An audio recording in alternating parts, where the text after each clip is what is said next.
Okay, welcome to all of you. One second.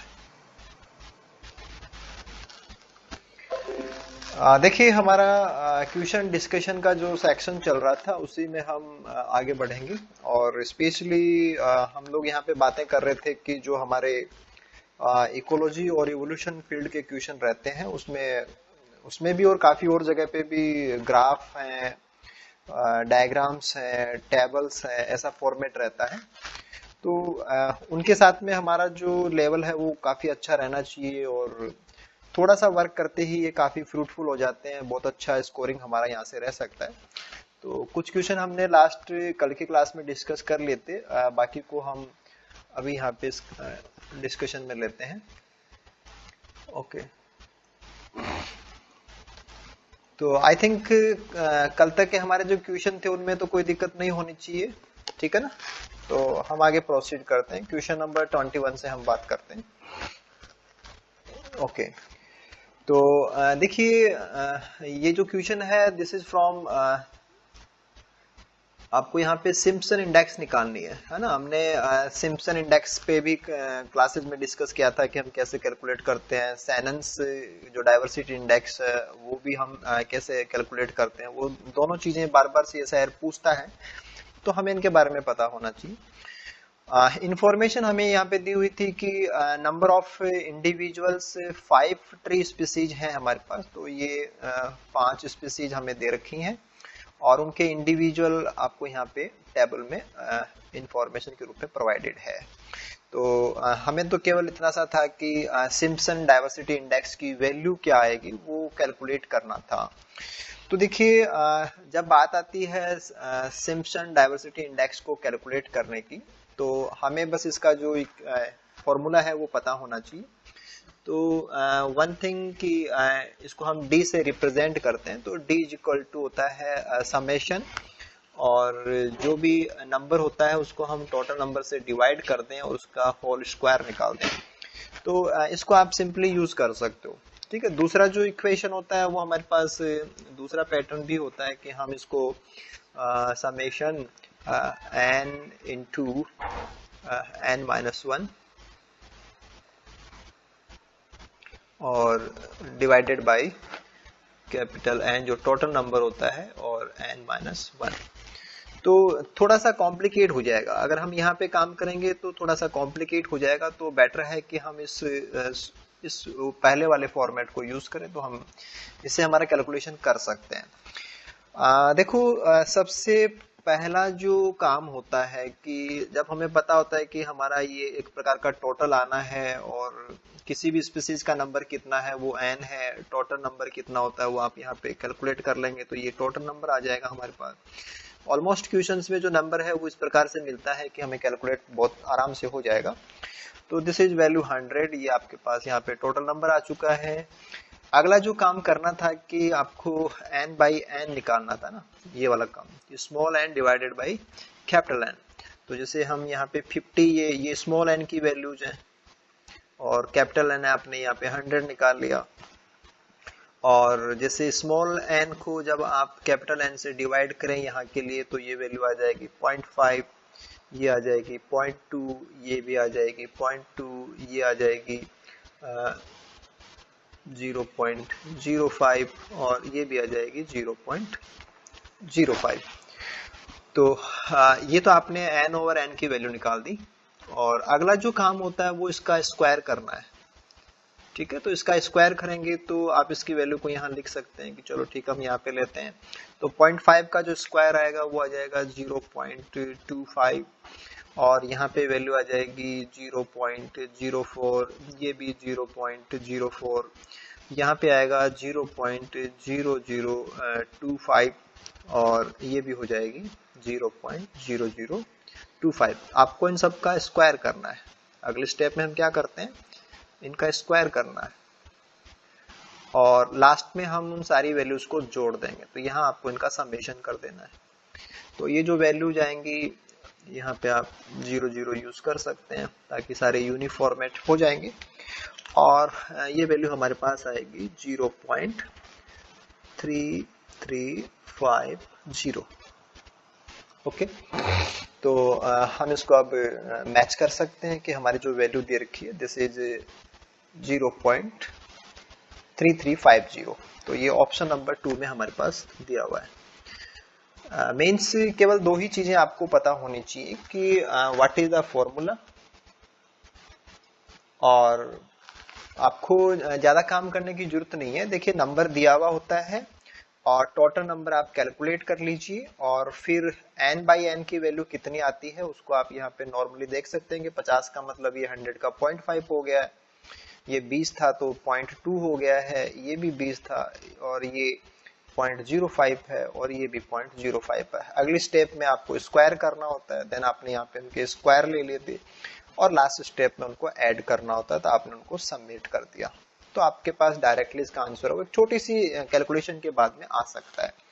ठीक है, तो अच्छा काम होता है कि आप ये इक्वेशन ध्यान में रखें और काम कैसे किया जाता है तो थोड़ा सा प्रैक्टिस अगर आप कर लें तो ये क्वेश्चन बार बार आते हैं, रिपीटेड हैं कि चाहे कई पेपर्स में सिम्पसन के बारे में पूछा जाता है, कई में सेनेंस के बारे में भी पूछ लेते हैं, तो दोनों ही इक्वेशन पे काम करना आपको आ जाना चाहिए। ठीक है, आई थिंक कोई दिक्कत नहीं है आपको यहाँ पे। चले आगे। ओके, ठीक है। देखिए ये पर्टिकुलर जो कम्युनिटीज के अंदर सिमिलरिटी डिसिमिलरिटी होती है उसको मेजर करना होता है, और ऐसे क्वेश्चन भी काफी बार पेपर्स में आए हुए हैं, तो काफी सिंपल तरीके से आपको काम करना होता है। देखिए following table shows the presence कि प्रेजेंट है या नहीं कोई स्पीसीज, या अब्सेंट है तो उसको माइनस से डिनोट किया गया। 5 स्पीसीज है हमारे पास, these are the 5 species, these are the 5 species, और कम्युनिटी दे रखी है एबीसी, 3 कम्युनिटीज हैं, these are the communities ABC. ठीक है, A B and C community. हमें क्या करना है कि based on the above information which of the following is the correct order of similarity, कि आपको सिमिलरिटी चेक करनी है किन के बीच में, बिटवीन 2 पेयर्स ऑफ कम्युनिटी। तो जो कम्युनिटी है उनका पेयर आपको दिया हुआ है और पेयर के बीच में सिमिलरिटी है वो हमें डिसाइड करनी है, और फिर उसका करेक्ट ऑर्डर चाहिए। और ऑर्डर देखिए यहाँ पे जो भी सारे ऑप्शंस है उनमें ऑर्डर का कैसा दिया हुआ है, दिस इज डिसेंडिंग ऑर्डर, तो हाईएस्ट सिमिलरिटी इधर होगी और लोवेस्ट सिमिलरिटी हम इस साइड में लेकर के जाएंगे। तो डिक्रीजिंग ट्रेंड में आपको देखना है, डिक्रीजिंग ऑर्डर में हमें इनको देखना है।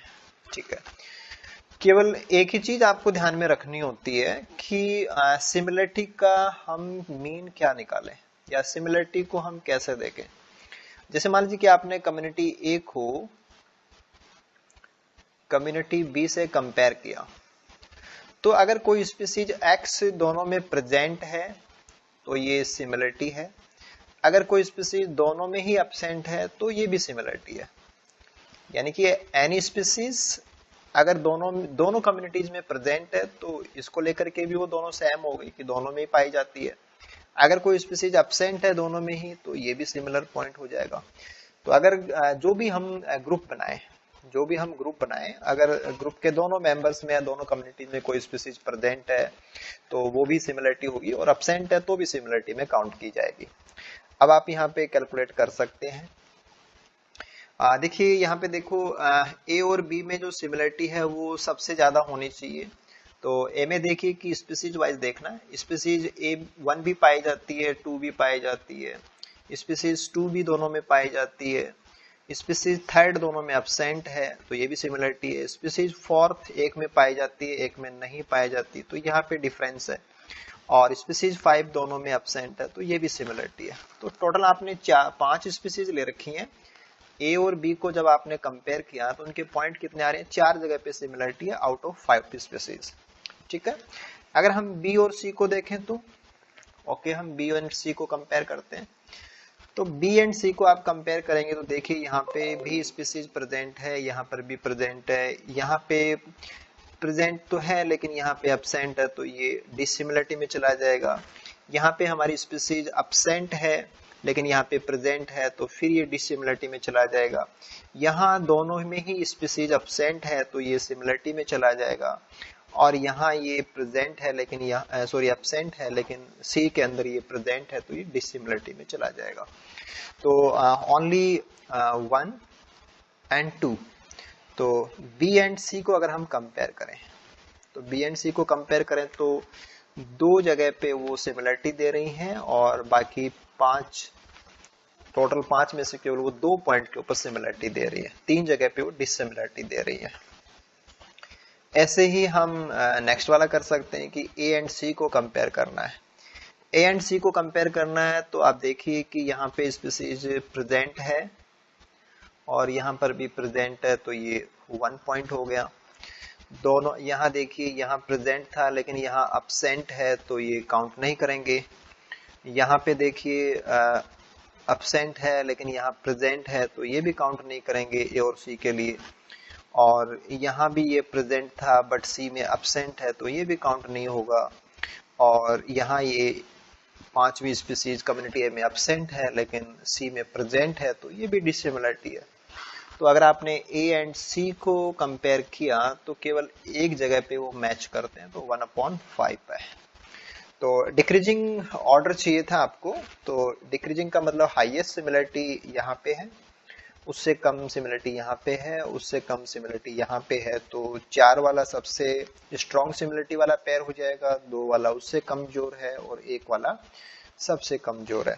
तो ये जो पैटर्न है ये आपको यहाँ ऑप्शन नंबर फर्स्ट में ही मिल गया है।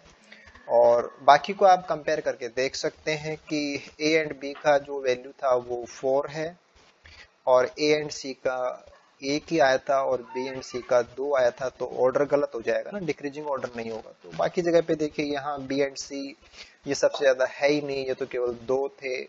ए और बी यहाँ पे 4 थे, तो ऑर्डर ही गलत हो जाएंगे, ठीक है ना। यहाँ पे ए एंड सी तो ओनली 1 ही था, और ये यहाँ पे आपने 4 ले लिए, यहाँ पे 2 आएंगे, तो दीज आर इनकरेक्ट ऑर्डर्स। तो एक तो आपको ऑर्डर का ध्यान रखना था कि ऑर्डर को आप डिसाइड करेंगे एरो देख करके, कि एरो आपको बता रहे हैं कि डिसेंडिंग ऑर्डर आपको चाहिए, तो डिसेंडिंग ऑर्डर चाहिए, और फिर सिमिलरिटी है या डिसिमिलरिटी उसको आप कैलकुलेट कर लीजिए और फिर अरेंज करके उसको आप मैच कर दीजिए, तो ऑप्शन नंबर फर्स्ट आपके पास आ जाएगा। तो ज्यादा कोई इश्यू होता नहीं है, बस सिंपली आपको सिमिलरिटी डिसिमिलरिटी का आधार क्या होता है कि अगर कोई स्पीसीज दोनों में प्रेजेंट है तो भी सिमिलरिटी में काउंट होती है, दोनों में अब्सेंट है तो भी सिमिलरिटी में काउंट होती है। अगर एक में प्रेजेंट हो और एक में अब्सेंट हो तो सिमिलरिटी में काउंट नहीं करेंगे, ठीक है ना। ये सारी चीजें आपको बस ध्यान रखनी होती है। ओके, आई थिंक कोई दिक्कत नहीं होनी चाहिए।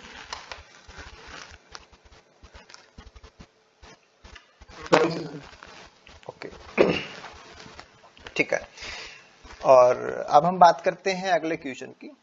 देखिए ये जो क्वेश्चन है कि आपको लोकल नेम क्या है ऑफ टेम्परेट ग्रासलैंड दे रखे हैं आपको, और विद देयर जियोग्राफिकल रेंज। तो कौन सी ग्रासलैंड है उसका नाम आपको यहाँ पे दे रखा है, और कौन से एरिया में पाई जाती है वो आपको स्टार्टिंग में दे रखा है। तो ये थोड़ा सा क्या कि मेमोराइज रहना चाहिए, आपको पता रहना चाहिए कि हम कौन सी ग्रास को कौन से एरिया के साथ में कनेक्ट करते हैं। तो वन थिंग जो चीज आपको ध्यान रखनी है वो आप इस प्रकार से रख सकते हैं कि अगर हम बात करें कि जो इसे आप इधर से देखिए कि जो आपके ग्रासलैंड्स हैं इन पे फोकस कीजिए, ठीक है। थोड़ा सा आपको ज्यादा अच्छे तरीके से याद हो जाएगा कि जो प्रेरीज होती हैं, ठीक है ना, प्रेरीज एंड पंपास, ऐसे आप याद रखिए कि जो प्रेरीज हैं और जो पंपास हैं। प्रेरीज हैं वो जो आपका नॉर्थ अमेरिका है, और पंपास है वो साउथ अमेरिका। तो दोनों नाम कंटिन्यूस में आते हैं, प्रेरीज एंड पंपास, तो नॉर्थ एंड साउथ बिल्कुल आराम से आप याद रख सकते हैं। तो प्रेरीज है वो नॉर्थ अमेरिका, तो नॉर्थ अमेरिका, और पंपास है वो साउथ अमेरिका।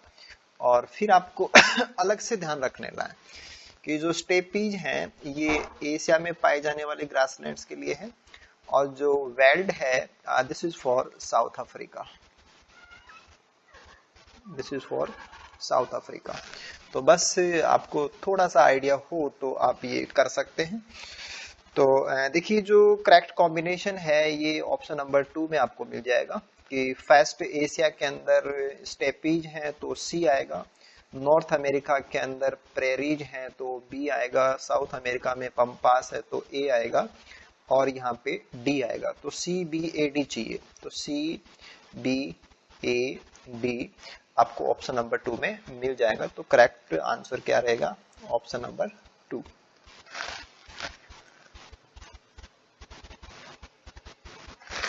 ठीक है, कोई दिक्कत नहीं है।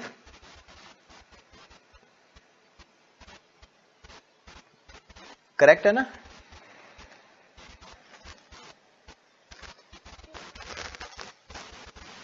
शशिकला? हाँ सर। ठीक है। अब इसके बाद में एक दूसरी चीज और देखते हैं इसके ऊपर, है ना, कि अभी जैसे आप लोग काफी डरते हो CSIR के क्वेश्चंस का, आपको बहुत डर लगता है, आपको लगता है कि क्वेश्चन सही होगा कि नहीं होगा ना, ऐसे आपको बहुत बहुत ज्यादा ऐसे सीरियस रहते हो आप लोग। चलो देखते हैं इस क्वेश्चन को सॉल्व करने का एक दूसरा तरीका और देखते हैं कि आपको अगर थोड़ा सा कॉन्फिडेंस रहे या अपनी चीजों को अगर आप जज करना चाहें तो देखिए, इनको देखिए कि फर्स्ट में आपके पास 4 ऑप्शन दे रखे हैं, 2 जगह पे सी है, एक जगह पे डी और बी है, तो जो ज्यादा जगह पे है वो कौन है? सी। तो यहाँ पे सी आना चाहिए। इसके बाद में यहाँ देखिए कि ज्यादा जगह पे कौन है? बी, तो यहाँ पे बी आना चाहिए। और यहाँ पे ज्यादा जगह पे कौन है? ए, तो यहाँ पे ए आना चाहिए। और यहाँ पे ज्यादा जगह पे कौन है? डी, तो यहाँ पे डी आना चाहिए। अब आप देखना कि आपको मतलब हैरानी हो सकती है कि आंसर कैसे निकल रहा है कि फर्स्ट में सी आएगा, सेकंड में बी आएगा, थर्ड में ए आएगा एंड फोर्थ में डी आएगा। तो C B A D option होना चाहिए। अभी तो आपको पता होता है कि कौन सा घास का मैदान कहाँ पाया जाता है तो निकालते थे। अब आप डायरेक्टली देख सकते हैं कि सी बी ए डी ये तो रॉन्ग हो गया, ठीक है ना, ये यहाँ रॉन्ग हो गया था, और डी बी ये यहाँ रॉन्ग हो गया था, और बी ये यहाँ रॉन्ग हो गया था। तो केवल बचता ही आपके पास यही है। इनकेस मान लीजिए कि आपने आंसर निकाल दिया और फिर भी आपको ये लगता है कि मेरा आंसर सही है या नहीं है या मेरे को डाउट है, तो देखिए इसमें तो कुछ पढ़ने की जरूरत ही नहीं थी ना, कि आपको केवल देखना था कि भाई 2 जगह पे सी है तो सी ले लो, 3 जगह पे बी है तो बी ले लो, और ए ले लो, और डी ले लो, और देख लो कहाँ पे है। आप बताओ कैसा आता है CSIR का पेपर? चंचल है?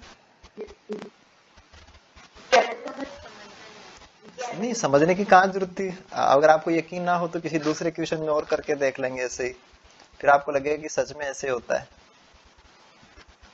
ठीक है, वैसे आपको पता होना चाहिए, आपको ज्यादा स्मार्टनेस लगाने की जरूरत ना पड़े, ये ज्यादा अच्छा है बजाय कि आप ऐसे लॉजिक लगाएं और खाम खा ही उसको सही है या नहीं ऐसा ढूंढे ना। ठीक है, देखिए ये जो हमारे पास क्वेश्चन है कि आपको कैटेगरी दी हुई है और कौन सी स्पीसीज कौन सी कैटेगरी से बिलोंग करती है, ये आपको यहाँ से जज करना है। और ऐसे जो टेबल फॉर्म के क्वेश्चंस हैं ये काफी बार आते हैं, तो हमें थोड़ा सा इनके बारे में पता होना चाहिए। तो वन थिंग, जैसे अगर हम बात करें कि जो कैटेगरीज है कि क्रिटिकली एंडेंजर्ड है, एक्सटिंक्ट है और इनवेजिव कैटेगरी, तो ये IUCN के अकॉर्डिंग जो थ्रेट कैटेगरीज होती हैं उनके अकॉर्डिंग ये 4 कैटेगरी आपको दे रखी हैं, और ऑर्गेनिजम्स हैं वो आपको यहाँ पे दिए हुए हैं। ठीक है, तो होता क्या है कि ये जो IUCN की जो थ्रेट कैटेगरीज हैं उनमें कौन सी स्पीसीज इंक्लूड है, ये ईयर बाय ईयर चेंज होते हैं। तो ईयर बाय ईयर इनमें चेंजेज आते हैं कि जब थ्रेट बढ़ जाता है तो कोई स्पीसीज एंडेंजर्ड थी वो क्रिटिकली एंडेंजर्ड भी हो सकती है, और जो लास्ट ईयर तक क्रिटिकली एंडेंजर्ड थी वो एक्सटिंक्ट भी हो सकती है। ठीक है ना, ऐसा चेंज उसमें आता रहता है। तो आपको बिल्कुल जो अपडेट इंफॉर्मेशन है उसकी जरूरत होती है। ठीक है, और इतना सारा जो इंफॉर्मेशन है वो डायरेक्टली हम लोग यूज नहीं कर रहे होते हैं, तो हो सकता है कि हम जिस बेस के ऊपर इसको करेंगे उसमें कुछ गलतियां हो सकती हैं, तो हमारा आंसर गलत भी आ सकता है ना। तो थोड़ा सा इन क्वेश्चंस को जब भी करें तो बहुत सोच के करें कि अगर आपको कंफर्म है कि हाँ मैंने ऐसा कहीं पढ़ा है या मेरे को ऐसे कंफर्म है, तभी आप ऐसा काम करेंगे। ठीक है। देखिए इनको आपको स्पीसीज वाइज करना चाहिए। तो सबसे पहले जो दे रखा है कि क्रोमोलेनिया ओडोरेटा, ये जो प्लांट स्पीसीज है, तो this is a invasive plant species, this is a invasive plant species. अब ये इतना कॉमन नेम भी नहीं है कि आपको पता हो, तो इतना श्योर भी नहीं कह सकते कि अपन कि भाई चलो ये हमें 100% तैयार ही है, ठीक है ना। और इसी प्रकार से अगर हम देखें कि जो गैंगेटिक डॉल्फिन है, और गैंगेटिक डॉल्फिन को यहाँ पे जो एंडेंजर्ड कैटेगरी में रखा गया, this is in endangered category. और सिमिलरली अगर हम बात करें कि जो व्हाइट बैलिड हेरोन है, ये बर्ड है, तो व्हाइट बैलिड जो हेरोन है, this is critically endangered category में रखा गया है। ऐसे ही डिप्टेरोकार्पस ग्रैंडिफ्लोरिस, ये ट्री का नाम है डिप्टेरोकार्पस, तो ये भी क्रिटिकली एंडेंजर्ड कैटेगरी में रखा गया है। और अगर हम बात करें कि यूफोर्बिया मयूरेंथनाई, तो ये प्लांट है, यूफोर्बिया जीनस से बिलोंग करता है। और ये जो प्लांट है, this is extinct plant, this is extinct plant है। और पिछले पेपर्स में एक बार एक क्वेश्चन आया हुआ है कि पाल घाट, उसमें मेंशन था पाल घाट का, और पाल घाट एरिया जो है वो वेस्टर्न घाट से बिलोंग करता है, वेस्टर्न घाट से। और वेस्टर्न घाट का जो कनेक्शन है वो इंडियन हॉटस्पॉट से है। ये जो इंडियन हॉटस्पॉट्स हैं उनमें वेस्टर्न घाट को भी हम काउंट करते हैं। तो इंडियन हॉटस्पॉट के रूप में जो वेस्टर्न घाट है, इस वेस्टर्न घाट से बिलोंग करने वाला पौधा है ये यूफोर्बिया मयूरेंथनाई, लेकिन अब ये एक्सटिंक्ट हो चुका है। तो अगर हमें किसी पर्टिकुलर प्लांट स्पीसीज के स्टेटस के बारे में कंफर्म पता है या किसी एनिमल के बारे में हमें कंफर्म पता है, तो हम ऐसे क्वेश्चंस का जो करेक्ट आंसर है वो निकाल सकते हैं। तो ये जो करेक्ट कॉम्बिनेशन है ये ऑप्शन नंबर 3 में हमारे पास मिल जाएगा।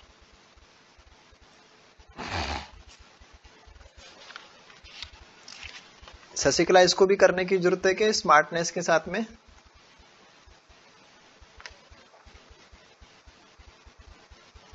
देखो यहाँ पे हाँ सर, फोर्थ आ रहा है ना, तो हो जाएगा फोर्थ। और यहाँ देखिए सेकंड सेकंड सेकंड, तो सेकंड हो ही जाएगा। और यहाँ पे देखिए फिफ्थ फिफ्थ फिफ्थ हो ही जाएगा ना। और यहाँ पे देखिए फर्स्ट फर्स्ट हो ही जाएगा। तो बात ये आती है कि आप क्वेश्चन कर चुके होते हैं या करना चाह रहे होते हैं या डर रहे होते हैं ना, तो आपके पास एक प्रोबेबिलिटी है, कहीं ना कहीं आपके पास एक ऐसा लगे कि हाँ हमारे पास एक रास्ता है ये भी, कि हम डिसाइड कर सकते हैं कि कहीं आपको लगे कि 50% सही लग रहा है, तो क्या घबराने की जरूरत नहीं है ना। आप देखो जरा, आपका 50% सच में 100% ही है, वही है, आप खाम खा ही डर रहे थे। ये ऐसे टॉप सीक्रेट हैं जिनको आपको लीक नहीं करना चाहिए, ठीक है। ओके,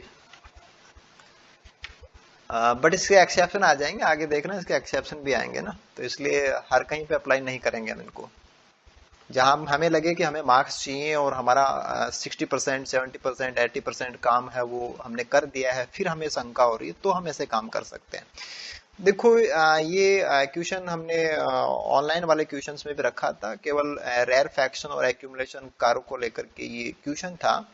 तो इसमें जो राइट बात थी, जो इनकरेक्ट ऑप्शन ढूंढना था ना आपको, कि जो रेयर फैक्शन कार्य होता है इज ए रियलाइज एक्यूमुलेशन, ये रियलाइज एक्यूमुलेशन नहीं होता है। और तो इसलिए एक्यूमुलेशन को लेकर के स्टेटमेंट गलत हो जाता था, और ये टोटल स्पीसीज को रिप्रेजेंट नहीं करता है। बाकी देखिए यहाँ पे ये था कि species accumulation curve moves from left to right, तो स्पीसीज एक्यूमुलेशन कर्व आपको नीचे वाला दे रखा है, तो ये लेफ्ट टू राइट ही मूव करता है ये वाला, इसका डायरेक्शन लेफ्ट टू राइट ही है। रेयरफैक्शन कर्व है वो इसका अपोजिट होता है, ये सॉलिड लाइन वाला ये रेयरफैक्शन, ये इसका जो है वो राइट टू लेफ्ट ही रहता है।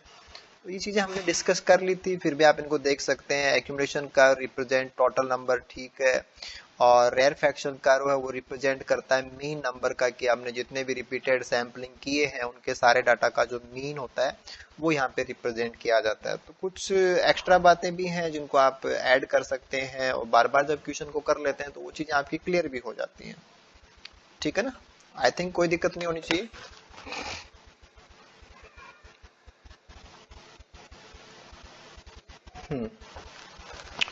ओके, अगला जो क्वेश्चन है ये सक्सेशन के जो मैकेनिज्म्स है वहां का क्वेश्चन है कि given below are two patterns of ecological succession. One second. Two patterns of ecological succession of 4 species आपको दी हुई है ABCD, ओके, और एरो इंडिकेट करता है इज रिप्लेस्ड बाय। तो कल भी आपने क्वेश्चन ऐसा लास्ट क्लास में हमने देखा था कि जहां पे एरो को हमें लेना होता है रिप्लेस्ड बाय के रूप में, और 4 स्पीसीज हमें दे रखी है। तो अब आप समझ गए होंगे कि मॉडल एक्स में क्या हो रहा है कि बी है वो ए को रिप्लेस करके आया हुआ है कि ए रिप्लेस्ड बाय बी, ठीक है, तो बी ने ए को रिप्लेस किया है, ऐसे ही बी को सी ने रिप्लेस किया है और सी को डी ने रिप्लेस किया है। तो मैटर क्या हो जाता है, फैसिलिटेशन मॉडल का हो जाता है, फैसिलिटेशन मॉडल होता है कि पीछे वाले जो कम्युनिटी में मेंबर होते हैं वो इस एनवायरनमेंट को कुछ इतना चेंज कर देते हैं कि नेक्स्ट वालों के लिए फैसिलिटी हो जाती है एक प्रकार की, और वो यहाँ पे उनको compete आउट करके आते रहते हैं, ठीक है। ये इस प्रकार से हम समझ सकते हैं इस चीज को। और लास्ट में क्लाइमैक्स कम्युनिटी आ जाती है तो वो किसी के द्वारा भी रिप्लेस नहीं होती है, तो उसके लिए एरो नहीं आता, वो खुद ही खुद को कंट्रोल करते हैं, यानी कि कैरिंग कैपेसिटी के पास में वो अपने आप को मेंटेन करके रखते हैं। वहाँ की सभी स्पीसीज हैं वो काफी ज्यादा एडजस्टमेंट के साथ में अपने नंबर को मेंटेन करके रखते हैं, तो वो क्लाइमैक्स का मैटर हो जाता है। तो वन थिंग, तो जैसे आपको कोई मैकेनिज्म या कोई पर्टिकुलर मॉडल दिखाया जाए तो आप उसको समझ जाएं कि ये किसको इंडिकेट कर रहा है। तो वेरी क्लियरली ये फैसिलिटेशन मॉडल के लिए है। कल आपने इनिबिशन मॉडल के बारे में उस क्वेश्चन को डिस्कस किया था, लेकिन यहाँ पे देखिए क्या है कि A replaced by B, B replaced by C, and C replaced by D, and D replaced by D.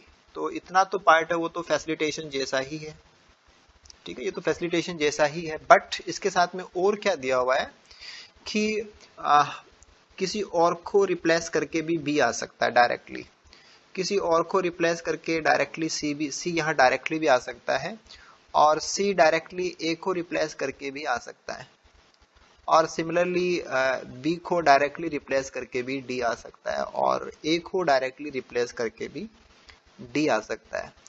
तो ये जो मॉडल होता है this is for tolerance model.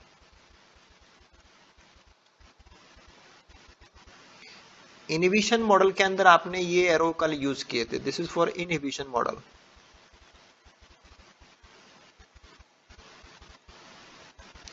और टॉलरेंस वाले के अंदर ये आपको ध्यान रखना था कि ये जो चीजें हैं कि ये इस प्रकार से, या पीछे वाले जो हैं वो रिप्लेस करके आगे वाले हैं वो भी आ सकते हैं। तो दिस इज टॉलरेंस मॉडल।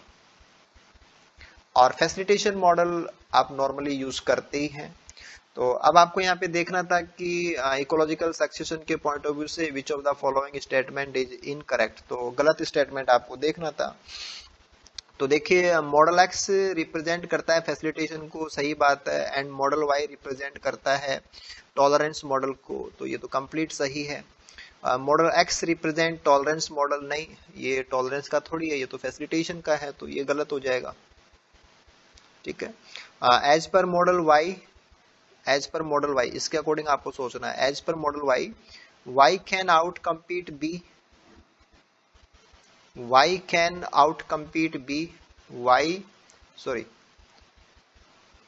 हाँ c can out compete b, C can out compete. देखो लैंग्वेज के बारे में मैंने आपको बार बार इसकी और इंडिकेशन किया है कि लैंग्वेज को यूज करना बहुत इंपॉर्टेंट चीज होती है। तो सी कैन कम्पीट आउट मतलब कि सी को हरा सकता है B. C can compete out B, तो सी बी को हरा सकता है क्या? यस, ये एरो इसी चीज का था कि जब यहाँ हमारा सी ऐड हुआ है तो उसने बी को यहाँ से रिमूव किया है, तो बी को हरा करके सी यहाँ पे आ सकता है। But can also invade A habitat in their absence, और अगर ये ना हो तो वो डायरेक्टली भी आ सकता है। यस, वो डायरेक्टली भी आ सकता है कि उसके पास रास्ता ये भी है और रास्ता ये भी है, और उसके पास रास्ता ए को हरा करके आने का भी है, तो उसके पास ये 3 रूट है। तो फैसिलिटेशन मॉडल तो ये कहता है कि वो जब भी आएगा बी को कंप्लीट आउट करके आएगा, लेकिन टॉलरेंस मॉडल क्या कहता है कि वो इस रूट से भी आ सकता है और इस रूट से भी आ सकता है। तो ये बात भी सही है। और as per the model x, अब आप इसके अकॉर्डिंग देखिए, as per the model X, A makes the environment more suitable for B to invent. Yes, facilitation में ये होता है कि ए वाले एनवायरमेंट को पॉजिटिव कर देते हैं ताकि बी वाले वहां आ जाते हैं, फिर बी वाले एनवायरमेंट को अच्छा कर देते हैं ताकि सी वाले वहां आ जाते हैं, फिर सी वाले एनवायरमेंट को अच्छा कर देते हैं ताकि डी वाले वहां आ जाते हैं। तो ये बात भी सही है। तो आपको रॉन्ग स्टेटमेंट देखना था, तो रॉन्ग केवल ऑप्शन नंबर 2 में दिया हुआ है। ठीक है ना, ज्यादा इसमें कुछ बातें होती नहीं है। 3 मैकेनिज्म है, 3 मॉडल हैं। देखो फैसिलिटेशन को आप ऐसे नॉर्मली लेते ही हैं, इनहिबिशन को आपको यहाँ एरो दोनों साइड में रहते हैं उससे ध्यान में रखना है, और जो बाकी बचा हुआ तीसरा है वो दैट इज टॉलरेंस। तो उसमें इसके पास सेवरल रूट्स होते हैं, किसी के पास में भी देखें तो।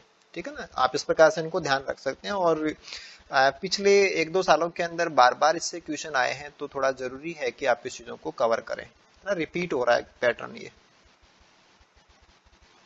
ओके, कोई दिक्कत नहीं होनी चाहिए।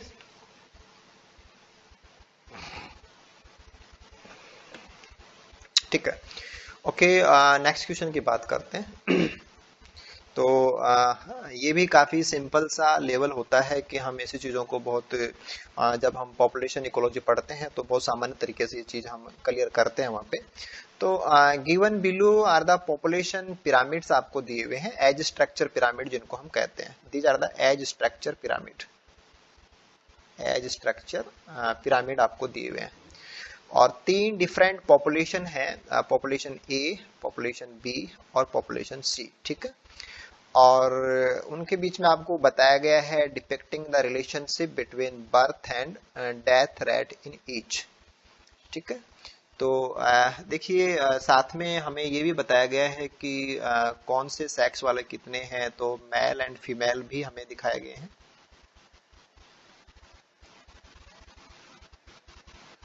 और कौन सी पॉपुलेशन है वो आपको यहाँ मिल जाएगी, और उस पॉपुलेशन की हालत क्या है। तो देखिए हम जब पॉपुलेशन पिरामिड बनाते हैं या एज स्ट्रक्चर पिरामिड बनाते हैं तो हमें इंडिविजुअल्स की एज को 3 कैटेगरी में लेना होता है। स्टार्टिंग में जो होते हैं वो होते हैं प्री रिप्रोडक्टिव एज वाले, प्री रिप्रोडक्टिव एज वाले। मिडिल में हम लेते हैं रिप्रोडक्टिव एज वालों को, और यहाँ पे हम लेते हैं पोस्ट रिप्रोडक्टिव एज वालों को। तो किसी भी पॉपुलेशन के अंदर कौन सी एज वाले कितने हैं उनके नंबर के बिहाफ के ऊपर ऐसा प्रेजेंटेशन जब हम तैयार करते हैं तो वो कहलाते हैं एज स्ट्रक्चर पिरामिड। तो ये 3 पॉपुलेशन है, 1, 2 एंड 3, और तीनों की पिरामिड हमें दिए हुए हैं। और फिर बात ये होती है कि हमें जब इनका फ्यूचर देखना होता है कि आगे आने वाले टाइम के अंदर पॉपुलेशन एक्सपेंड होगी या स्टेबल रहेगी या वो डिक्रीज होगी। तो अगर ऐसी चीजें देखें तो हमें उनका बेस देखना होता है, पिरामिड का बेस देखना होता है, क्योंकि बेस में कौन होते हैं? प्री रिप्रोडक्टिव वाले होते हैं, और ये प्री रिप्रोडक्टिव वाले ही आगे जाकर के फिर रिप्रोडक्टिव में कन्वर्ट हो जाते हैं, और रिप्रोडक्टिव वाले एक एज के बाद में पोस्ट में चले जाते हैं। तो जहाँ पे बेस काफी ब्रॉड होता है, जैसे यहाँ पे बेस काफी ब्रॉड है, तो अगली बार या अगले टाइम के अंदर देखेंगे कि रिप्रोडक्टिव वाले इस समय जितने थे, यहाँ पे रिप्रोडक्टिव वाले जितने थे उससे भी ज्यादा हो जाएंगे अगले टाइम के अंदर। ठीक है, तो जब पिरामिड का बेस ब्रॉड होता है तो वो एक एक्सपेंडिंग पॉपुलेशन को रिप्रेजेंट करता है कि आने वाले टाइम के अंदर पॉपुलेशन है वो फैलेगी, एक्सपेंड करेगी। ठीक है, अगर ये कम हो रहा है, जैसे यहाँ पे रिप्रोडक्टिव में जितने थे उनकी तुलना में प्री रिप्रोडक्टिव में कम है, तो ये एक्चुअल में देखा जाए तो श्रिंक होगा, पॉपुलेशन श्रिंक हो रही है, कि नंबर अगली बार कम हो जाएगा। और यहाँ पे तो ये श्रिंकेज और भी ज्यादा हो गया, तो पॉपुलेशन डेक्लाइन की तरफ जा रही है। तो किसी भी पिरामिड का बेस देख के आप डिसीजन निकाल सकते हैं कि पॉपुलेशन आगे जाके साइज बड़ा होगा या कम होगा या बहुत ज्यादा कम होगा। और अगर स्टेबल होता है तो भी हम बता सकते हैं कि अगर ये दोनों वैल्यू बराबर हो तो हम कह सकते हैं कि स्टेबल भी रह सकती है, वो तो हमें दिया हुआ नहीं है। ओके, तो कुछ बातें हमें नॉर्मली पता होती है, और बाकी हम यहाँ जो लैंग्वेज है उसको हम यूज करते हैं कि हमें क्या काम करना था, कि based on the population pyramids given above which one of the following is incorrect. ठीक है ना, तो जो फॉल्स स्टेटमेंट है वो हमें ढूंढना है। Population B has slower growth rate than population A. तो देखिए ये तो एक्सपेंड करने वाली थी और ये श्रिंक हो रही है, क्योंकि बेस इसका नैरो था ना, कि बी वाला नैरो बेस के साथ में है, ए वाला ब्रॉड बेस के साथ में, तो बी के साथ में ग्रोथ है वो स्लोवर ही आएगी ना। तो यस, तो बी वाला पॉपुलेशन है वो ए की तुलना में धीरे ग्रो कर रहा है, तो स्लोवर ग्रोथ रेट ही है, तो स्टेटमेंट हमारा सही है। Population C has birth rate higher than its death rate. तो देखिए यहाँ पे देखो कि डेथ रेट के लिए तो आपको जो पोस्ट रिप्रोडक्टिव एज वाले हैं उनको देखना है, तो ये फ्रैक्शन बड़ा है। और ये बर्थ के लिए, ये जो अभी नए बने हैं जो प्री रिप्रोडक्टिव में है वो बर्थ के लिए काउंट करेंगे, और जो पोस्ट रिप्रोडक्टिव में है उनको हम डेथ के लिए काउंट करेंगे। और फिर क्या क्या कह रहा है स्टेटमेंट कि सी हैज बर्थ रेट हायर। नहीं, यहाँ पे बर्थ रेट वाला सेक्शन तो छोटा है और ओल्ड एज वाले हैं वो ज्यादा हैं, तो रिवर्स बोला गया कि बर्थ रेट तो यहाँ पे स्लो है देन डेथ रेट, तो स्टेटमेंट हमारा गलत है ये। ठीक है, आगे चलते हैं, नेक्स्ट स्टेटमेंट को फॉलो करते हैं कि population A represent a rapidly growing population. Yes, जब ब्रॉड बेस होता है तो वो रैपिडली ग्रोविंग ही होती है, तो ये भी सही बात है। Population B has the highest death rate, तो आप इसको देख कर कैसा बता सकते हैं कि यहाँ पे पोस्ट रिप्रोडक्टिव वाले सबसे कम है, तो इसके पास जो डेथ रेट है वो सबसे हाई है अमंग द थ्री पॉपुलेशन। तो हालांकि डेथ तो किसी भी एज में हो सकती है, लेकिन जनरली हम पोस्ट रिप्रोडक्टिव एज वालों को डेथ के साथ में जोड़ेंगे। तो ऐसे कंक्लूजन अगर आप यूज करें तो ऑप्शन नंबर 2 हमारे पास एक गलत स्टेटमेंट था और आपको फॉल्स स्टेटमेंट देखना था, तो ये हमारा आंसर हो जाएगा। ओके,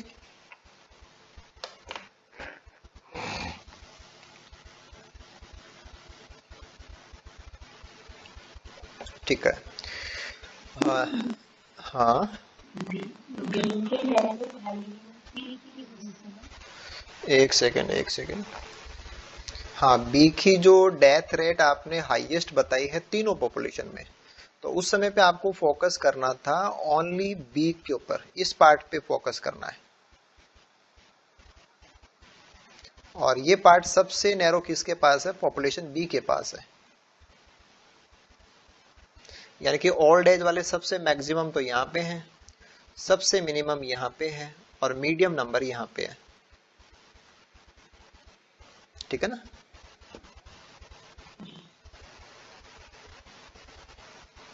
ठीक है, ओके, नेक्स्ट क्वेश्चन को डिस्कस करते हैं कि टेम्पोरल आइसोलेशन। टेम्पोरल हम बोलते हैं टाइम के रिगार्डिंग, जब कि टाइम सेपरेट हो। टेम्पोरल आइसोलेशन का मतलब अलग अलग टाइम के ऊपर अगर कोई बिहेवियर दिया जा रहा है। इन ब्रीडिंग सीजन्स, कि ब्रीडिंग सीजन्स हैं वो अलग अलग होंगी बिटवीन क्लोज रिलेटेड स्पीसीज। तो जैसे कि दो स्पीसीज ले रखी हैं, एम और एन ले ली, यहाँ पे ओ एंड पी ले लिया, यहाँ पे क्यू और आर ले लिया, तो दो स्पीसीज जो भी हमने ली उनका ब्रीडिंग सीजन हमें दिखाया हुआ है कि जनवरी, फरवरी, मार्च, ऐसे करके दिसंबर तक, तो ये ब्रीडिंग सीजन है। और स्पीसीज कौन सी ली है वो यहाँ पे पेयर्स हैं। ठीक है, ये स्पीसीज के पेयर्स हैं जिनके बीच में हमें कंपैरिजन करना है कि टेम्पोरल आइसोलेशन है या नहीं। और टाइम को लेकर के जो भी स्केलिंग है वो आपको नीचे दिया हुआ है, एक्स एक्सिस के ऊपर टाइम दिया हुआ है मंथ वाइज। तो टेम्पोरल आइसोलेशन का मतलब, और ब्रीडिंग सीजन के साथ में आप इसको जोड़ें तो इसका मतलब ये आएगा कि स्पीसीज 1 का ब्रीडिंग सीजन अलग हो और स्पीसीज 2 का ब्रीडिंग सीजन अलग हो, तो ये टेम्पोरल आइसोलेशन हो जाएगा। तो देखिए, विच of the above plot represent temporal isolation in breeding seasons among close related sympatric species. तो सिम्पैट्रिक का मतलब जो एक कॉमन एरिया में रहती हैं। तो जब दो स्पीसीज एक कॉमन एरिया में रहती हैं तो रिसोर्सेज को लेकर के वो compete करेंगी, और रिसोर्सेज को लेकर के compete करेंगी तो टाइम भी एक रिसोर्स होता है, टाइम भी एक प्रकार का रिसोर्स होता है। तो टाइम को लेकर के उनकी निशेज ओवरलैप करेंगी तो उनको कंपटीशन में पार्टिसिपेट करना पड़ रहा है, तो उससे बचने का तरीका ये है कि वो अपने टाइम को सेपरेट कर लें। और अपने टाइम को अगर वो सेपरेट करते हैं तो आप कहेंगे कि उन्होंने टेम्पोरल आइसोलेशन कर लिया। तो टेम्पोरल आइसोलेशन किन ने कर लिया वो आपको ढूंढना है कि कौन सी स्पीसीज ने टेम्पोरल आइसोलेशन है वो कर लिया, उसको हमें ढूंढना था। देखिए, हम ए वाले प्लॉट को देखते हैं पहले कि स्पीसीज एम का जो ये था relative frequency of egg laying event. तो एग लेइंग का मतलब रिप्रोडक्शन की बात हो रही है कि फीमेल एग दे रही है, वो कौन से टाइम के ऊपर नंबर ज्यादा है एग्स का। तो एम स्पीसीज ने देखिए जो मैक्सिमम एग दिए हैं वो दिए हैं मार्च में। ठीक है, तो इसका जो एग लेइंग इवेंट है वो यहाँ पे था, और दूसरा एग लेइंग एपिसोड था वो इसका रहा है अगस्त से लेकर के अक्टूबर तक, और एक रहा है फैब से लेकर के अप्रैल तक। लेकिन साथ में जब हम दूसरी स्पीसीज को देखते हैं तो दूसरी स्पीसीज के अंदर जो एग लेइंग रहा है वो देखो आप कहाँ पे है कि this is the again the time, कि इसमें कहाँ पे रहा है मार्च से लेकर के मई तक है, और बाकी यहाँ पे तो है ही नहीं, इसमें केवल एक बार ही है। बट अगर टेम्पोरल आइसोलेशन होता तो दोनों का टाइम कहीं भी क्लैश नहीं करना चाहिए था, ओवरलैप नहीं करना चाहिए था। लेकिन अगर हम बात करें कि फरवरी में तो स्पीसीज एम ही एग लेइंग कर रही है, मार्च के अंदर भी एम ही कर रही है, लेकिन अप्रैल के अंदर तो एम स्पीसीज भी एग लेइंग कर रही है और एन भी कर रही है, तो यहाँ दोनों ओवरलैप कर गए। कि दोनों का जो ये वाला टाइम था कि अप्रैल के अंदर देखिए कि ये इसका टाइम कम हो रहा है, ये थोड़े बहुत एग ये भी लेइंग कर रही है, जबकि यहाँ इसका पीक चल रहा है। तो इन्होंने एक दूसरे के टाइम को ओवरलैप कर लिया। तो ओवरलैप कर लिया इसका मतलब आइसोलेशन नहीं हुआ, तो यहाँ आइसोलेशन नहीं है। ठीक है, ऐसे आप यहाँ देखें कि स्पीसीज ओ का टाइम है वो है अगस्त से लेकर के दिसंबर तक का, और स्पीसीज पी का जो टाइम है वो है मार्च से लेकर के जुलाई तक का। तो ये इन्होंने ओवरलैप किया ही नहीं, इसका टाइम सेपरेट है, ये टाइम 1 है ये टाइम 2 है, बीच में कभी ओवरलैप इन्होंने किया ही नहीं है। तो यहाँ पे बिल्कुल क्लियर कट टेम्पोरल आइसोलेशन हो गया है। आगे चलते हैं। देखो यहाँ पे दोनों स्पीसीज का टाइम सेपरेट है कि एक यहाँ पे कर रही थी दूसरी में एग लेइंग एब्सेंट है, तो आइसोलेशन ही था। यहाँ पे ये एग लेइंग कर रही है ये नहीं कर रही, तो ये भी आइसोलेशन ही था। और यहाँ पे पहली स्पीसीज एग लेइंग नहीं कर रही दूसरी कर रही है, तो ये भी आइसोलेशन था। यानी कि जिस समय पे स्पीसीज हमारी क्यू एग लेइंग नहीं कर रही तब आर कर रहा है, और जब क्यू कर रहा है तो आर नहीं कर रहा है, और जब क्यू नहीं कर रहा है तब आर कर रहा है। यानी कि दोनों का टाइम आपस में कोरिलेट नहीं हो पा रहा है और क्लैश नहीं हो पा रहा है, तो ये भी आइसोलेट है, टेम्पोरल आइसोलेशन इनका भी हो चुका है। तो बी एंड सी ऐसे हैं जिनमें टेम्पोरल आइसोलेशन हो गया है। तो ऑप्शन नंबर 3 में हमें ये दिया हुआ है। तो ओनली केवल इतना सा था कि टेम्पोरल आइसोलेशन क्या होता है और उसको हम यहाँ कैसे उसको फाइंड आउट करेंगे, बस इतनी सी बात थी। हम ऐसे क्वेश्चन को आराम से कर सकते हैं। ठीक है, कोई दिक्कत नहीं है।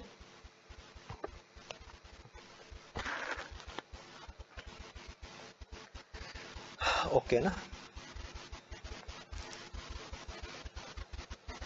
ठीक है। ओके, देन हम मूव कर रहे हैं नेक्स्ट क्वेश्चन के लिए। और चलो हम इसकी बात करते हैं कि there are the three species हमें दी हुई है, एम एन ओ। ठीक है, तो व्हेन ग्रोन इंडिपेंडेंटली, जब हम इनको इंडिपेंडेंट ग्रो करते हैं या इनको इंडिपेंडेंट हम रखते हैं in a laboratory showed typical logistic growth curve. तो पहली बात क्या ध्यान रखनी है कि आपने एम को अकेले रखा, एन को अकेले रखा और ओ को अकेले रखा, सिंगल रखा ना, अकेली स्पीसीज को रखा, तो ये सारे लॉजिस्टिक ग्रोथ देते हैं। ये सारे क्या देते हैं? लॉजिस्टिक देते हैं। इसका मतलब there is a upper limit carrying capacity. तो कैरिंग कैपेसिटी से बड़ा नंबर उनका नहीं जाता है। तो इसका कुछ भी कैरिंग कैपेसिटी हो सकता है, कैरिंग कैपेसिटी 1, इसका कुछ भी हो सकता है कैरिंग कैपेसिटी 2, और इसका कुछ भी हो सकता है कैरिंग कैपेसिटी 3। तो सबका अपना अपना कैरिंग कैपेसिटी था, और कोई भी स्पीसीज अपनी कैरिंग कैपेसिटी से ज्यादा नंबर अचीव नहीं कर सकती। ये हमें लॉजिस्टिक ग्रोथ समझाती है। तो कहने का मतलब ये था कि तीन अलग अलग स्पीसीज हैं, तीनों का अपना अपना कैरिंग कैपेसिटी है।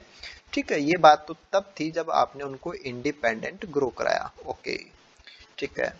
However when grown in pair, लेकिन जब इनको पेयर्स में ग्रो करते हैं, जब इनको पेयर्स में रखते हैं, तो क्या देखते हैं कि फॉलोइंग कर्व्स हमारे पास आते हैं, कि पैटर्न है वो कुछ जो हमें दिखाए हुए हैं ऐसे आते हैं। ओके, तो अब इसका इंटरप्रिटेशन क्या निकल सकता है या इसका निष्कर्ष क्या निकल सकता है वो हमें देखना था। ओके, देखो एक्स एक्सिस पे टाइम ही है और वाई एक्सिस के ऊपर नंबर ही है। ठीक है ना, तो नंबर और टाइम के बीच में कोरिलेशन दिया हुआ है। कौन सी स्पीसीज है वो दिखाया हुआ है कि यहाँ पे एम और एन है, और दोनों को साथ में रखने पे व्हेन ग्रोन इन पेयर्स, ये सब पेयर्स की बातें हो रही है कि जब पेयर में रखा था, ये पेयर है एम और एन का, ये भी पेयर है, और ये पेयर है एम और ओ का, और ये भी पेयर है ओ और एन का। तो जब पेयर्स में रखते हैं तो रिस्पॉन्स कैसा आ रहा है, या नंबर के साथ में जो रिलेशन है पेयरिंग का, वो हमें यहाँ से समझना है, और उसी के अकॉर्डिंग हमें यहाँ पे आंसर्स हैं उनको फाइंड आउट करना है। देखिए अगर आप पहले प्लॉट को देखें, तो पहले प्लॉट के अंदर स्पीसीज एम का नंबर है वो राइज होता है, और राइज होने के बाद में स्टेबल हो जाता है। ठीक है, यानी कि देखा जाए तो एम का जो पैटर्न है वो लॉजिस्टिक जैसा ही है, कि अकेली भी लॉजिस्टिक ही देती थी, और अगर इसने एम एन के साथ में इसको रखा गया तो यहाँ पर भी इसने लॉजिस्टिक ही दिया है। जबकि अगर हम एन की बात करें तो पहले इसका नंबर बढ़ा था और फिर इसका नंबर है वो डिक्रीज हो गया। तो पहले तो आप ये कह रहे थे कि अगर एन को अकेला ग्रो कराते हैं तो वो भी लॉजिस्टिक देता है, यानी कि एक अपर लिमिट तक पहुंच जाता है, उसके बाद में कांस्टेंट हो जाता है। लेकिन यहां देखो, यहां कांस्टेंट थोड़ी हुआ, कांस्टेंट होता तो ये नंबर ऐसे चला जाता, और ये तो अचानक से राइज हुआ है। ठीक है, इसको थोड़ा बहुत आप लॉजिस्टिक जैसा भी माने तो ये नंबर कांस्टेंट नहीं हुआ, कांस्टेंट होने के बजाय ये तो डिक्रीज हो गया। तो एक स्पीसीज तो वहीं की वहीं रह गई और दूसरी को लॉस हुआ है, क्योंकि अकेले उसका नंबर बड़ा होता, यानी कि अपनी कैरिंग कैपेसिटी पे वो रहती, लेकिन अब वो कैरिंग कैपेसिटी से नीचे है। तो यहाँ कोई नेगेटिव इंट्रैक्शन काम करनी चाहिए कि एम और एन के बीच में क्या होना चाहिए, कोई नेगेटिव मैटर होना चाहिए। ओके, ऐसे हम नेक्स्ट को देखते हैं, नेक्स्ट पेयर की बात करते हैं। दिस इज द पेयर 2, कि यहाँ पे एम जो है इसने अपना टाइम के साथ में देखो अपना कैरिंग कैपेसिटी प्राप्त कर लिया, और जो ओ वाली स्पीसीज है इसने भी अपना जो कैरिंग कैपेसिटी है वो प्राप्त कर लिया। ठीक है, अंतर इस बात का है कि एम का जो कैरिंग कैपेसिटी है वो बड़ा है, और ओ का जो कैरिंग कैपेसिटी है वो एम से छोटा है। यानी कि सेम कंडीशन में जब हम दोनों को एक साथ रखते हैं तो एम थोड़ा सा फायदे में है, उसका नंबर बड़ा है, वहां पे सपोर्ट हो रहा है, और ओ को उतना नंबर सपोर्ट नहीं किया जा रहा है, यानी कि एम ओ को कहीं ना कहीं प्रॉब्लम दे रहा है। कि एम यहाँ से ज्यादा फायदा उठा लेता है तो उसका नंबर बड़ा है, जबकि ओ यहाँ से ज्यादा फायदा नहीं उठा पाता तो उसका नंबर है वो छोटा उससे। ठीक है, देन थर्ड पेयर पे चलते हैं। थर्ड पेयर पे देखिए कि एन और ओ का पेयर था ना, तो वन थिंग जो डैश लाइन है वो ओ की है, तो जब ओ का नंबर राइज होता है, जब ओ का नंबर राइज होता है तो देखिए दूसरा जो स्पीसीज हमारे पास था एन, उसका नंबर डिक्रीज होता है। ठीक है, और जब एन का नंबर इंक्रीज होता है तब ओ का नंबर डिक्रीज होता है। तो नेगेटिव रिलेशन है कि एन ओ को सप्रेस कर रहा है और ओ एन को कंट्रोल कर रहा है। तो जैसे कि कोई रिलेशन ऐसा हम देखें कि जो प्रे और प्रेडेटर के बीच में ऐसा देखने को मिल सकता है कि जब प्रे बढ़ते हैं तो उसके बाद में प्रेडेटर का नंबर बढ़ जाता है, फिर प्रेडेटर प्रे का नंबर कम कर देता है तो उससे प्रेडेटर का नंबर फिर कम हो जाता है। तो जस्ट लाइक दैट ऐसा कोई रिलेशन होना चाहिए। ठीक है, अब हम इन चीजों को हमारे स्टेटमेंट से कोरिलेट करते हैं कि what is the interpretation regarding the inter specific relationship between M and O, जो भी हमें यहाँ पे दिया हुआ था। तो सही निष्कर्ष क्या निकल रहा है, देखिए स्टेटमेंट फर्स्ट को देखते हैं। एन प्रीडेट ओवर ओ, कि एन है वो ओ को प्रीडेट करता है, तो ओ तो हो गया प्रे और एन हो गया प्रीडेटर। तो एन को ओ के साथ में यहां रखा गया था प्लॉट नंबर थर्ड में। तो क्या इनके बीच में ऐसा रिलेशन हो सकता है कि एन प्रीडेट ओवर ओ? तो देखिए जो डैश लाइन थी, डैश लाइन ये ब्लैक से दिखा रखी है, ये तो है ओ की, और जो लाइट लाइन थी ये है एन की। ठीक है, तो अभी तो हमने यही कहा था कि ये दोनों प्रे और प्रेडेटर हो सकते हैं, लेकिन स्टार्टिंग में देखिए यहाँ पे स्टार्टिंग है टाइम का, स्टार्टिंग टाइम के अंदर बड़ा नंबर किसका है? बड़ा नंबर है ओ का, और छोटा नंबर किसका है? एन का। तो नंबर ज्यादा बड़ा प्रे का हो सकता है या प्रेडेटर का हो सकता है? नंबर बड़ा किसका होता है? बिग, क्योंकि जो प्रे होते हैं वो प्रेडेटर को सपोर्ट करते हैं, और इनका कैसा होता है? स्मॉल। तो इट मीन्स हमारे पास जो वैल्यू है वो कैसे आनी चाहिए कि जो बड़ा है वो कौन होना चाहिए? प्रे होना चाहिए। तो प्रे तो होना चाहिए ओ, और प्रेडेटर जिसका नंबर छोटा है वो होना चाहिए एन। और अब यहाँ पे देखिए प्रे ओ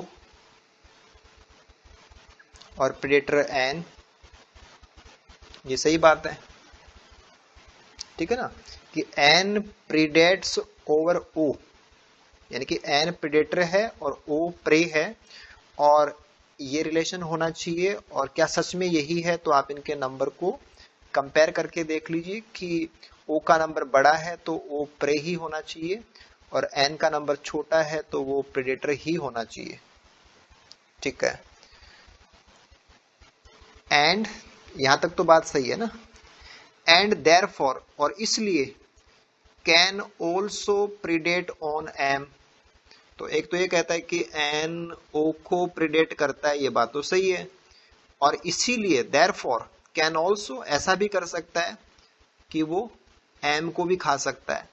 तो एम को भी खा सकता है तो उसको आप चेक कर लीजिए, एन और एम साथ कहां पे हैं? एन और एम साथ हैं प्लॉट 1 के अंदर। और फिर कहते हैं कि एन हमारा प्रेडेटर है और एम हमारा प्रे है, तो फिर ये रिलेशन ऐसा नहीं हो सकता, क्योंकि ये जो पैरेलल इवोल्यूशन है ये उसको बताता है, राइट। तो यहाँ पे तो नहीं था कि एम तो अपनी कैरिंग कैपेसिटी को प्राप्त कर लेता है, तो ये प्रे, इसके अकॉर्डिंग हम इसको प्रे लें और ये प्रेडेटर लें। तो ऐसा कैसे हो सकता था कि जब प्रे का नंबर खूब सारा होता है तो प्रेडेटर का नंबर बढ़ना चाहिए था? तो ये रिलेशन ऐसा हो ही नहीं सकता। तो यहाँ जाकर के कि इतना जो स्टेटमेंट है कि एंड देयरफॉर ये एम को भी कंज्यूम कर लेता है, ये गलत है। तो आधा सही था आधा गलत है, आप इसको गलत कर देंगे, फिर ये क्रॉस हो जाएगा ना, ये सही नहीं मान सकते अपन। N is computed out by M and O, तो इसका मतलब ये हुआ कि जो एम है वो भी हरा देता है एन को, और ओ है वो भी हरा देता है एन को। ठीक है, N is compete out by M and O, यानी कि ये लूजर है और ये दोनों इसके विनर हैं। तो देखिए एम और एन के रिलेशन पे जाइए कि एम और एन का रिलेशन ये था। तो यहाँ पे जो एम है वो अपनी कैरिंग कैपेसिटी को उसने अचीव कर लिया था, और एन है वो डिक्रीज हो जाता है। तो ये बात सही है, यहाँ तक इतना पार्ट तो सही है कि एम एन को compete कर सकता है। ठीक है, और क्या ओ भी कर सकता है? ओ और एन तो यहाँ थे हमारे पास, तो ये compete आउट करते तो क्या हो जाता, एन का नंबर क्या हो जाता, डिक्रीज। लेकिन नहीं, वो तो काउंटर बैलेंस करते हैं कि जब एक का नंबर कम होता है तो वो दूसरे को बढ़ाने के काम आता है, ऐसे काउंटर बैलेंस कर रहे हैं, वो फीडबैक है कि जैसे ही प्रे का नंबर कम होता है तो प्रेडेटर का भी कम होता है, और जैसे प्रेडेटर का कम होता है फिर प्रे का बढ़ता है। तो दोनों एक दूसरे को बैलेंस करते हुए चलते रहते हैं, तो ये compete आउट नहीं कर सकता, तो इसलिए गलत है ये गलत है केवल थर्ड ऑप्शन के लिए, कि तीसरे ग्राफ से देखते हैं तो वहां पे ये बात लागू नहीं हो सकती। तो this is again wrong. Okay, next चलते हैं। N and O possibly have a prey predator interaction, yes, कि एन और ओ के बीच में हो सकता है कि एक प्रे और प्रेडेटर जैसा रिश्ता है, तो यही तो हम डिस्कस कर रहे थे, ये तो सही बात है। M and O exhibit prey predator relationship, M और ओ यहाँ की बात कर रहा है, तो एम और ओ के बीच में प्रे प्रेडेटर रिलेशनशिप नहीं हो सकता, क्योंकि दोनों ने अपनी अपनी कैरिंग कैपेसिटी को प्राप्त कर लिया। हाँ, एम की एडेप्टेशन स्ट्रांग है तो उसका नंबर ज्यादा है, ओ की एडेप्टेशन वीक है इसलिए उसका नंबर कम है। वो दोनों पैरेलल चल रहे हैं, ठीक है ना, वो compete आउट करना वो भी नहीं है। हाँ, थोड़ा सा रिसोर्सेज को एक ज्यादा उठा रहा है एक कम उठा रहा है, और प्रे प्रेडेटर जैसा रिश्ता तो इनके बीच में हो ही नहीं सकता, तो ये गलत है। तो ये जो हमारा टॉपिक रहता है, this is about species interaction.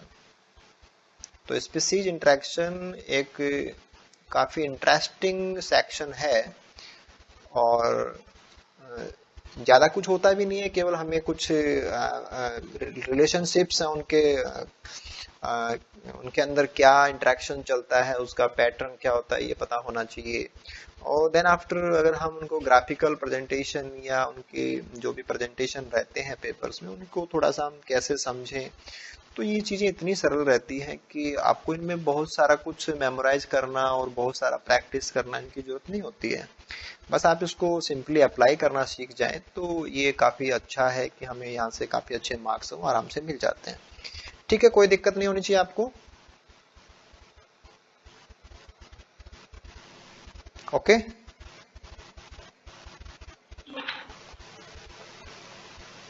ठीक है। देखिए अगला क्वेश्चन भी आप इकोलॉजी से जोड़ सकते हैं, अडेप्टेशन से जोड़ सकते हैं कि इन ऑर्डर टू सर्वाइव, कि जिंदा रहने के लिए, इन ए नॉन एक्वेटिक एनवायरमेंट, कि जहां पे पानी की कमी होती है, प्लांट्स एक्वायर्ड सेवरल अडेप्टेशंस, तो पानी की कमी अगर होगी तो पौधे में अडेप्टेशन मिलने चाहिए, और उनके कुछ खास फंक्शंस होते हैं, विच स्पेशलाइज फंक्शंस। तो कॉलम ए में given below is a list of features और कैरेक्टरिस्टिक, ये तो आपको फीचर दिए हुए हैं, और ये उनके पोटेंशियल रोल या उनके फंक्शन दिए हुए हैं। तो हमें इनको कोरिलेट करना है, ठीक है ना, कौन सा फीचर कौन से फंक्शन के लिए जिम्मेदार होता है ना, ऐसे आपको कोरिलेट करना है। तो काफी सिंपल सा लेवल है क्वेश्चन का, ज्यादा कुछ ऐसा नहीं है इसमें, बहुत आराम से हम इनको कर सकते हैं। देखिए, वन इज वैक्सी क्यूटिकल, कि जो सतह के ऊपर जो क्यूटिकल की परत पाई जाती है, वैक्सी क्यूटिकल पाया जाता है, तो उसका जो रोल होता है that is to restrict water loss. तो यहाँ ए में थर्ड आना चाहिए, restrict water loss. Mechanical support नहीं होता है, एक्सेस सनलाइट से प्रोटेक्ट करने का काम इसका नहीं होता है, वैस्कुलर सिस्टम से इसका कनेक्शन नहीं है, ये वाटर लॉस को मिनिमाइज करता है ना, तो ये यहाँ के लिए सही था। आगे चलते हैं। कि थिकन काफी मोटा सा और लिग्निफाइड सेल वॉल। तो जब सेल वॉल काफी मोटी हो जाए और उनमें लिग्निन का जमाव हो जाए तो ये हार्डनेस का इश्यू होता है, और हार्डनेस का मतलब होता है मैकेनिकल सपोर्ट, कि जो टिश्यू है वो काफी हार्ड हो रहा है तो वो यांत्रिक रूप से ज्यादा सक्षम है। तो बी में हमारे पास फेस्ट आना चाहिए। और दिस इज होम्योहाइड्री। होम्यो का मतलब होता है हर जगह पे एक समान, और हाइड्री का मतलब है हाइड्रेशन यानी कि वाटर अमाउंट को लेकर के। तो ये जो पैटर्न होना चाहिए कि पौधे में जैसे ये प्लांट्स के लिए बातें हो रही है तो पूरी बॉडी के अंदर पानी की मात्रा हर जगह पे बराबर बनी रहे। तो that is about vascular system, कि ऐसा काम वास्कुलर सिस्टम करता है, राइट। तो दिस इज फोर्थ। और फिर अगर हम बात करें तो ये आपके पास बचा हुआ है पिगमेंटेशन। तो एक्सेस जो पिगमेंटेशन है वो एक्सेस सनलाइट से प्रोटेक्ट करने का काम है वो ऑर्गेनिजम्स में करते हैं। तो दिस इज अबाउट सेकंड। तो ये जो कॉम्बिनेशन था कि आपके पास third first fourth and second आना चाहिए, कि third first fourth and second, ये ऑप्शन नंबर 2 में आपको मिल जाएगा। Third first fourth and 2। ठीक है, इस बार आपकी स्मार्टनेस काम नहीं कर सकती, यहाँ नहीं काम करेगा वो। देखना यहाँ पे इश्यू अलग है। यहाँ पे जो सबसे कम है एक ही है, एक ही है, एक ही है और एक ही है। तो अब आप ऐसे काम नहीं कर सकते, आपको मैचिंग करनी ही पड़ेगी, ठीक है ना। तो हर क्वेश्चन पे ऐसे काम नहीं किए जा सकते, वो क्वेश्चन की डिजाइनिंग पे भी डिपेंड करता है। ठीक है, और अगर हम बात करें नेक्स्ट क्वेश्चन की तो ये जो पर्टिकुलर जो एनवायरमेंटल एग्रीमेंट्स होते हैं कि इंटरनेशनल लेवल के ऊपर जो एनवायरमेंटल प्रॉब्लम्स को लेकर के या एनवायरमेंटल इश्यूज के रिगार्डिंग जो इंटरनेशनल एग्रीमेंट्स होते हैं वो, और कौन से एग्रीमेंट में कौन सा एरिया कवर्ड किया गया है, उनके बीच में ये एक टेबुलाइजेशन है। तो यहाँ पे एग्रीमेंट कौन सा था वो दिया हुआ है, और उस एग्रीमेंट में कौन से बातें हैं वो रखी गई थी या कौन सी बातों को उसमें इंक्लूड किया गया था, तो वो उसका कवर्ड एरिया है। ठीक है, तो इस प्रकार से ये दिया हुआ है, तो आपको मैचिंग करनी है। तो ये डायरेक्ट फॉरवर्ड क्वेश्चन रह जाते हैं ऐसे कि आपको इनके बारे में पता होना चाहिए। ये मेमोरी बेस्ड क्वेश्चन है कि आपको इनके बारे में पता होगा तभी आप इनको कर सकते हैं। देखिए जो बैसल कन्वेंशन है, तो जो बैसन कन्वेंशन जो इवेंट है उसका रिलेशन है कि जो आपका control of transboundary movement of hazardous waste and their disposal, कि कंट्री 1 से कंट्री 2 को जो भी वेस्ट प्रोडक्ट जाते हैं या उनका जो डिस्पोजल से रिगार्डिंग जो इश्यूज होते हैं तो उनको यहाँ कंट्रोल किया जाता है कि वो कहीं हैजार्डस तो नहीं है, वो हार्मफुल तो नहीं है। तो जब भी मटेरियल का ट्रांसफर हो अलग अलग कंट्रीज के बीच में, तो एक कंट्री से दूसरे कंट्री के बीच में this is the control of transboundary, की बाउंड्री के आर पार जो जाता है ना मटेरियल, तो उसको कंट्रोल करने के लिए ये कन्वेंशन रहा हुआ है। तो दिस इज फॉर सेकंड। तो ए में आपको सेकंड यूज करना है। ठीक है, इसके बाद में अगर हम बात करें कि जो नेक्स्ट वन दिया हुआ है दिस इज द कार्टेगना प्रोटोकॉल। तो इसका कनेक्शन है बायोसेफ्टी से, कि जो बायोलॉजिकल मटेरियल्स की जो हम इंटरनेशनल लेवल के ऊपर जो ट्रेड ऑफ होता है, जो उनका यूटिलाइजेशन होता है, तो वहाँ जो भी मटेरियल एक कंट्री से दूसरी कंट्री के बीच में लिया और दिया जाता है तो वहाँ बायोसेफ्टी को फॉलो करना बहुत जरूरी है। तो इसके रिगार्डिंग ये रहा हुआ है। तो दिस इज फर्स्ट वन। और ऐसे ही अगर हम बात करें कि जो क्योटो प्रोटोकॉल है, क्योटो प्रोटोकॉल की अगर हम बात करें तो इसका रिलेशन यहीं से है कि जो कंट्रीज हैं उन सभी कंट्रीज को ग्रीन हाउस इफेक्ट से बचने के लिए अपने जो ग्रीन हाउस गैसेस का जो एमिशन होता है उसको रिड्यूस करने की जरूरत है। तो दिस इज फॉर थर्ड। और फिर अगर हम बात करें कि जो फोर्थ वन है स्टॉकहोम कन्वेंशन, इसका रिलेशन था कि जो परसिस्टेंट ऑर्गेनिक पॉल्यूटेंट्स हैं इनको मिनिमाइज किया जाए, कि वायुमंडल के अंदर ऐसे केमिकल्स जो ऑर्गेनिक नेचर के हैं और उनका लंबे समय तक वो स्टेबल रहते हैं, तो ऐसे कंपाउंड्स को मिनिमाइज किया जाए। तो उसके रिगार्डिंग जो इंटरनेशनल कन्वेंशन है दैट इज स्टॉकहोम, तो दिस इज अबाउट फोर्थ। तो सेकंड वन, थर्ड, फोर्थ ये हमारे पास ऑप्शन रहना चाहिए। तो सेकंड वन, थर्ड, फोर्थ ये ऑप्शन नंबर 2 में आपको मिल जाएगा। ठीक है, यहाँ पे देखा जाए तो ठीक है, आपका काम हो सकता है। ठीक है ना, इन चीजों पे थोड़ा सा जाएं तो यहाँ पे आपके काम हो सकते हैं, लेकिन यहाँ थोड़ी सी दिक्कत आ जाएगी। तो आप इसको इग्नोर भी कर सकते हैं। देखो यहाँ पे तो ये किसी से मैच भी नहीं करेगा, तो कम से कम यहाँ सेकंड, यहाँ फर्स्ट और यहाँ थर्ड इतना तो आना ही चाहिए। तो ये कॉम्बिनेशन आपके पास यहाँ 2 में आ जाएगा, तो आप कंफ्यूज हो सकते हैं इससे, तो आप नहीं कर पाएंगे इस प्रकार से। ठीक है ना, आपको मेमोरी ही होनी चाहिए, आपको पता होना चाहिए, तभी आप कर पाएंगे। ठीक है, ओके ना। चलिए नेक्स्ट क्वेश्चन की बात करते हैं।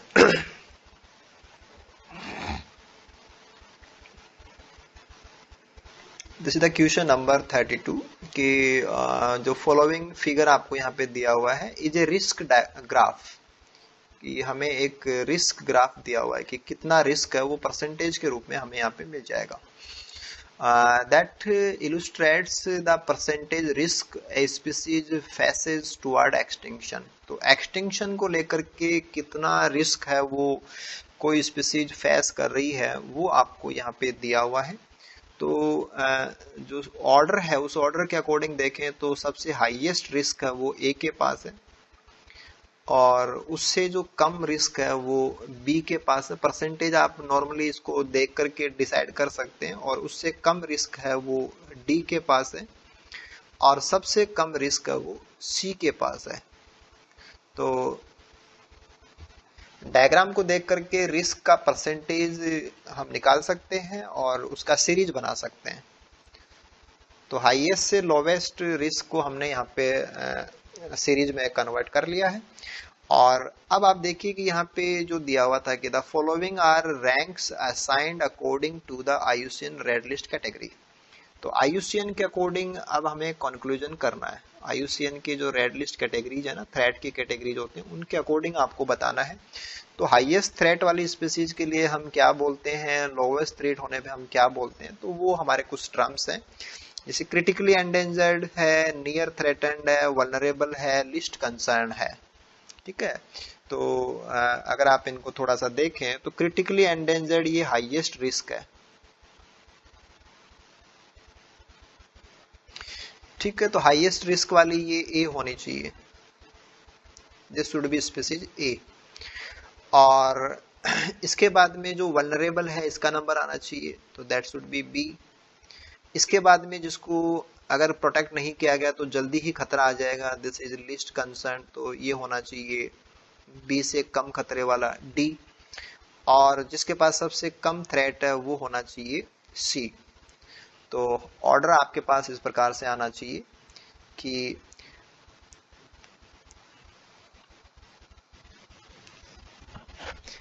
ए का मतलब जो हाईएस्ट थ्रेट था that should be critically endangered, तो ए में फर्स्ट आना चाहिए।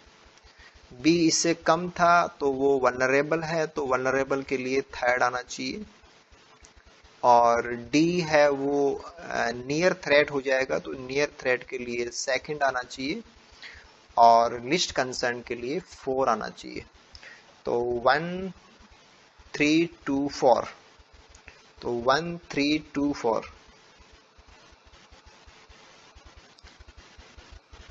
1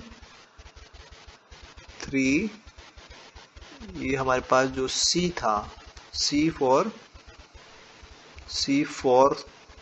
ही था ना लिस्ट कंसर्न, C4, और डी के लिए सेकंड, यस डी के लिए सेकंड, तो ये ऑप्शन नंबर फर्स्ट में रह जाएगा। यानी कि केवल हमें IUCN की जो थ्रेट कैटेगरीज है अगर उनका पता हो तो हम ऐसे काम आराम से कर सकते थे। ठीक है ना, कि हाईएस्ट थ्रेट के लिए क्रिटिकली एंडेंजर्ड को लेना होता है, और क्रिटिकली एंडेंजर्ड कौन से लेंगे, जो सबसे बड़ा थ्रेट दिखा रखा परसेंटेज वाइज। कर सकते हैं ना? आपको कहीं भी दिक्कत लगे तो आप मुझे बता सकते हैं ना। क्लियर है? Yes sir. चंचल ठीक है ना, काफी सिंपल से लेवल है, बस आपको थोड़ी सी प्रैक्टिस करने की जरूरत है ना। ओके ठीक है। देखिए हम नेक्स्ट क्वेश्चन की बात करते हैं। तो this is the question number 33। और ये जो ट्रैफिक ऑर्गेनाइजेशन है, ट्रैफिक एफिशिएंसी है, कनेक्टिविटी जो होती है ट्रैफिक ऑर्गेनाइजेशन के अंदर, उसका एक अच्छा लेवल मान सकते हैं कि the complexity of A food web, कि फूड वेब के अंदर काफी सारी जो फूड चेन्स है आपस में इंटरकनेक्ट हो जाती है, तो एक कॉम्प्लेक्स बन जाता है। इन ए कम्युनिटी इज क्वांटिफाइड, कि कॉम्प्लेक्सिटी कितनी है, कॉम्प्लेक्सिटी कम है या ज्यादा है, उसको मात्रात्मक रूप से निकालना, this is quantification using certain parameter. तो कुछ पैरामीटर्स के थ्रू हम पता लगा सकते हैं कि भाई वहां पे जो कॉम्प्लेक्सिटी है वो कम है या ज्यादा है। विच आर डिफाइंड बिलो, ये आपको नीचे दी हुई है कि चैन लेंथ है, कनेक्टेंस है, पोटेंशियल लिंक नंबर है, या लिंकेज डेंसिटी है। तो ये कुछ पैरामीटर्स हैं, दीज आर द पैरामीटर्स। और कौन से पैरामीटर का मतलब क्या होता है, तो ये यहाँ बताया हुआ है कि इज इक्वल टू का जो एरो है इसके बाद में ये बताया हुआ है कि हम किस प्रकार से इनको रिप्रेजेंट करते हैं। ठीक है, तो हमें ये बताना पड़ेगा कि इनमें से कौन सी जगह पे हमने पैरामीटर के लिए जो डेफिनेशन रखी है वो गलत है, इनकरेक्ट है। ठीक है, तो इनकरेक्ट वाला इश्यू हमें निकालना था। ओके, अगर हम बात करते हैं चैन लेंथ की, चैन लेंथ का मतलब जैसे कि बात होती है कि फूड वेब की बात हो रही है, तो फूड वेब के अंदर सेवरल चैन्स आपस में इंटरकनेक्टेड होती हैं, सेवरल चैन्स इंटरकनेक्टेड होती है। तो ऐसी हालत में हम उस कॉम्प्लेक्स जो सिस्टम हमारा बन गया कि काफी सारी चेन आपस में कोई कहां से जुड़ रहा है, कोई कहां से जुड़ रहा है, तो एक कॉम्प्लेक्स मैटर बन जाता है कनेक्टिविटी का। तो उसमें से हम चैन लेंथ को कैसे मेजर करते हैं, या चैन लेंथ की जो एवरेज वैल्यू होती है कि हम कहीं छोटी चैन है, कहीं पे बड़ी चैन है, और काफी सारी हैं ऐसी चैन जो आपस में जुड़ रही हैं, तो फिर हम चैन लेंथ का वैल्यू कैसे निकालते हैं, या चैन लेंथ का वैल्यू निकालने के लिए हमारा इक्वेशन क्या होता है। तो देखिए आपको ध्यान में यहाँ पे ये रखना होता है कि average number of links between trophic level, कि ट्रॉफिक लेवल्स जितने भी हैं वहां पे आपने जो भी फूड ट्रॉफिक लेवल बना रखे हैं, तो उन ट्रॉफिक लेवल्स के अंदर नंबर ऑफ एवरेज लिंक कितने हैं, उसको हम total number of trophic level से डिवाइड कर देते हैं। यानी कि सिंपली आप समझें तो क्या दे रखा है कि यहाँ पे टोटल लिंक्स हैं, कि टोटल लिंक्स कितने, और उनको हमने total number of trophic levels, तो ट्रॉफिक लेवल्स कितने, उनसे डिवाइड कर दिया। तो जितने भी लिंक प्रेजेंट हैं उन लिंक को लेवल्स के नंबर जो है कि आपने कितने ट्रॉफिक लेवल यहाँ पे बना रखे हैं, उससे अगर हम इसको डिवाइड करें तो हमारे पास एक चैन लेंथ आ जाती है। यानी कि चैन लेंथ का मतलब ये आ गया कि अब आप इसको ऐसे समझें कि एक लेवल के, यानी कि आपने हमारा मान लो कि यहाँ पे 5 लेवल थे, ट्रॉफिक लेवल 5 थे, और यहाँ पे एवरेज लिंक के नंबर थे मान लीजिए कि वो 15 आ गए, कि टोटल 15 लिंक है। तो 5 लेवल पे 15 लिंक काम कर रहे हैं, तो चैन लेंथ कितनी आ जाएगी, 15/5 यानी कि 3। ऐसे आप इसको कैलकुलेट कर सकते हैं। ऐसे ही अगर हम बात करें कि जो कनेक्टेंस होती है, कनेक्टेंस का मतलब कि आपस में ट्रॉफिक कनेक्शंस जो होते हैं, कनेक्टेंस का मतलब आपस में जो कनेक्टिविटी है, तो उसको अगर हम निकालें तो उसका तरीका भी यही होता है कि एक्चुअल नंबर क्या है, actual number of links in a food web. Actual number का मतलब फंक्शनल नंबर, कि जो ऑपरेशनल होते हैं दैट आर फंक्शनल। और फिर potential number of links in a food web, तो टोटल कनेक्टिविटी कितने हैं, एक्चुअल नंबर कितने हैं वहां पे जो एग्जिस्ट कर रहे हैं, और उसके बाद में आपको देखना होता है कि इसमें से पोटेंशियल कितने हैं। पोटेंशियल का मतलब है कि जिनमें पोटेंशियल हम पावर को बोलते हैं कि ये काम कर सकते हैं या ये काम इनको काम करना चाहिए। तो देखा जाए तो ये एक प्रकार के टोटल लिंक जैसा है कि हाँ इसमें इतने लिंक्स काम करना चाहिए और एक्चुअल में कितने काम कर रहे हैं। तो मान लो कि यहाँ पे लिंक तो है टोटल 20 और लेकिन अभी काम कर रहे हैं ओनली 18 ही। तो ये 18/12 हो जाएगा, सॉरी 20 हो जाएगा ना, 18/20 हो जाएगा। तो दिस इज 0.9। तो ऐसे आप इसको निकाल सकते हैं कि टोटल जितने भी लिंक हैं कि वो फंक्शनल हो सकते हैं, लेकिन उनमें से एट ए टाइम फंक्शनल या एक्चुअल काम कितने कर रहे हैं तो वो हम कनेक्टेंस के रूप में, कि कनेक्टेंस यहाँ पे 90% ही है, कि 100% कनेक्टेंस कब हो जाती है जब 20 के 20 काम कर रहे होते, राइट। तो ये कनेक्टेंस ऐसे ही निकाली जाती है, तो ये भी सही था। आगे चलते हैं। तो this is the number of potential link in a food web where N species are present. तो जब किसी फूड वेब के अंदर एन स्पीसीज प्रेजेंट हो, मान लीजिए कि 100 स्पीसीज प्रेजेंट है, तो 100 स्पीसीज जब प्रेजेंट होती है तो वहां पोटेंशियल लिंक को हम कैसे निकालते हैं, कि पोटेंशियल लिंक की वैल्यू क्या होती है। तो उसको निकालने का जो फॉर्मूला होता है वो होता है जो भी हमारे पास नंबर होता है टोटल नंबर, उसको हम n-1 से मल्टीप्लाई करते हैं और फिर उसको डिवाइड करते हैं 2 से।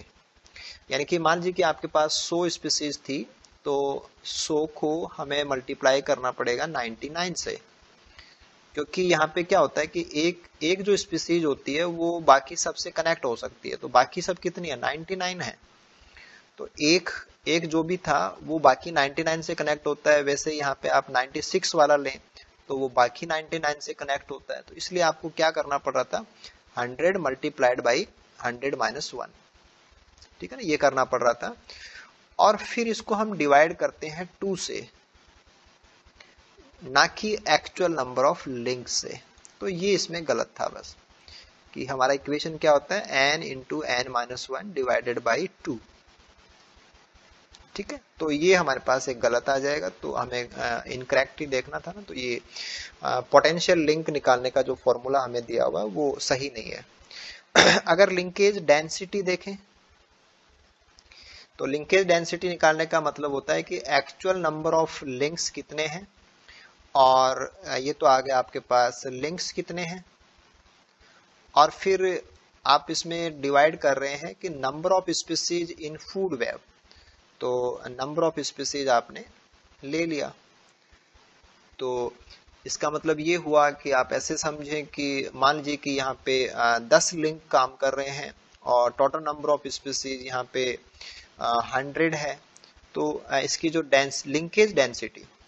लिंकेज डेंसिटी आ जाएगी आपके पास 0.1।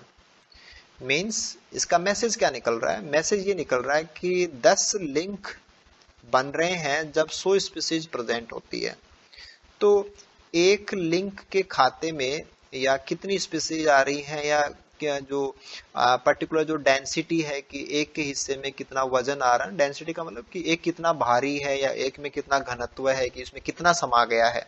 तो वो टोटल लिंक कितने हैं और नंबर ऑफ स्पीसीज कितनी है, ऐसा निकाला जाता है। तो ये भी सही है। तो ये थोड़ा सा आप इनको क्या है कि एक नया फॉर्मेट है कि आपको ये चीजें पता होनी चाहिए, तो आप इन चीजों को ऐड करेंगे। क्योंकि अब होता क्या है कि जैसे जैसे हम नेक्स्ट ईयर्स की तरफ प्रोसीड करते हैं, कि आने वाले टाइम में जो पेपर्स आएंगे या अब जो पेपर आने हैं उनमें थोड़ा सा अच्छा जो लेवल होता है सब्जेक्ट का, या क्वेश्चंस का जो थोड़ा सा अच्छा लेवल होता है ना, ऐसे क्वेश्चन बार बार आएंगे। तो ये इनको हम अच्छा मान सकते हैं कि नॉर्मली हमारी बीएससी एमएससी स्टैंडर्ड में हम इन चीजों से ज्यादा कनेक्ट नहीं होते हैं, तो they are good for next exam. तो थोड़ा आप इनको एक्स्ट्रा प्रिपेयर रखेंगे ताकि अगली बार ऐसा कुछ क्वेश्चन आए तो आपसे गलती नहीं होनी चाहिए, ठीक है ना।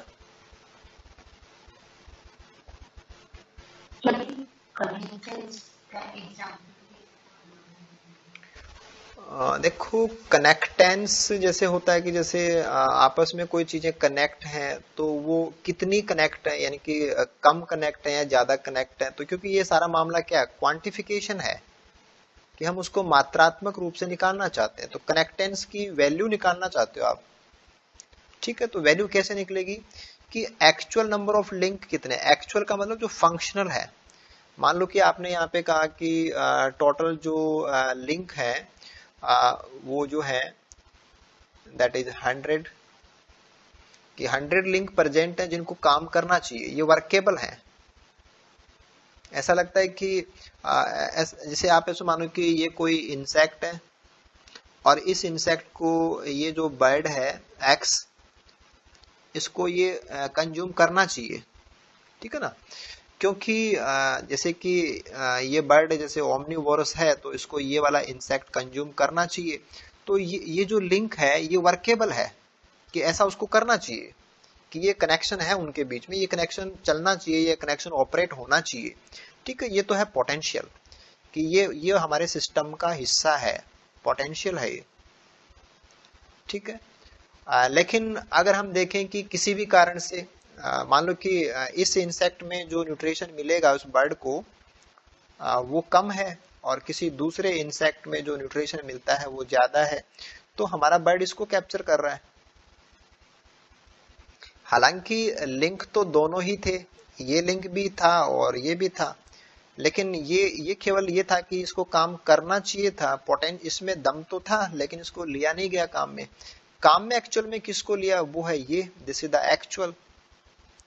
तो वर्केबल कितने थे, आपने कहा 100, और काम में आ रहे हैं अभी कितने, आपने कहा 95 काम में आ रहे हैं। तो कनेक्टेंस कितनी होगी, 95% होगी, कि जितनी जितनी कनेक्टेंस या जितने कनेक्शन ऑपरेट होने चाहिए थे उसके 95% ही ऑपरेट हो रहे हैं, यानी कि 0.95 आ जाएगी वैल्यू। जैसे हम कहते हैं कि हमारे पास ये 100 बल्ब हैं तो ये 100 बल्ब जल जाने चाहिए, लेकिन हम कह रहे हैं कि उसमें 95 बल्ब भी जल रहे हैं, बाकी 5 बल्ब हैं वो नहीं जल रहे। तो दिस इज कनेक्टेंस, कि कितनी जगह से कनेक्ट हो गया हमारा एनर्जी फ्लो। यानी कि हम नॉर्मली जो हमारा बीएससी एमएससी का लेवल होता है ना उसमें हम ऐसी चीजों को इतना डीपली नहीं जाते हैं, इसलिए थोड़ा सा ये हमारा इश्यू रहता है। लेकिन अच्छा है कि हमें चीजें पता लग जाती हैं और हम फिर आने वाले पेपर में इनका ध्यान रखेंगे ना। ओके,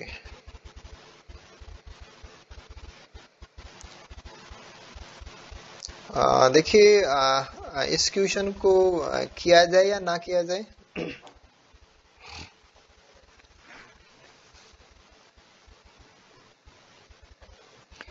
क्वेश्चन नंबर 34 है ना, क्वेश्चन नंबर 34 को सॉल्व किया जाए या ना किया जाए। इसमें प्रॉब्लम है, चलो ठीक है। और कौन कह रहा है कि इसमें प्रॉब्लम है, साहिन।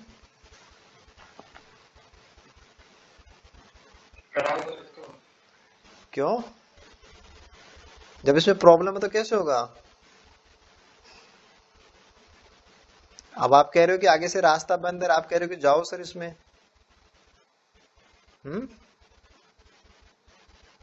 हाँ शशिकला।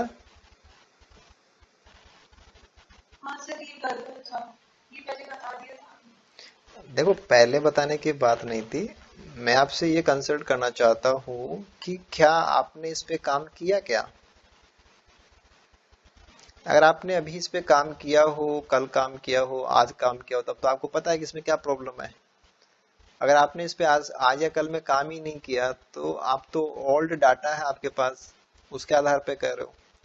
जबकि आपके लिए सजेशन ये था कि आप मान लीजिए कि हम डेली हमारा एक जो डिस्कशन क्लास चल रहा है इसमें मान लो कि हम 25 क्वेश्चन या 30 क्वेश्चन डिस्कस करते हैं, तो कम से कम वो उनके ऊपर आपका प्रैक्टिस होना जरूरी होता है, कि आपको ये लगे कि हाँ भाई मैंने इस पे काम किया है, ठीक है ना, ऐसा होना चाहिए।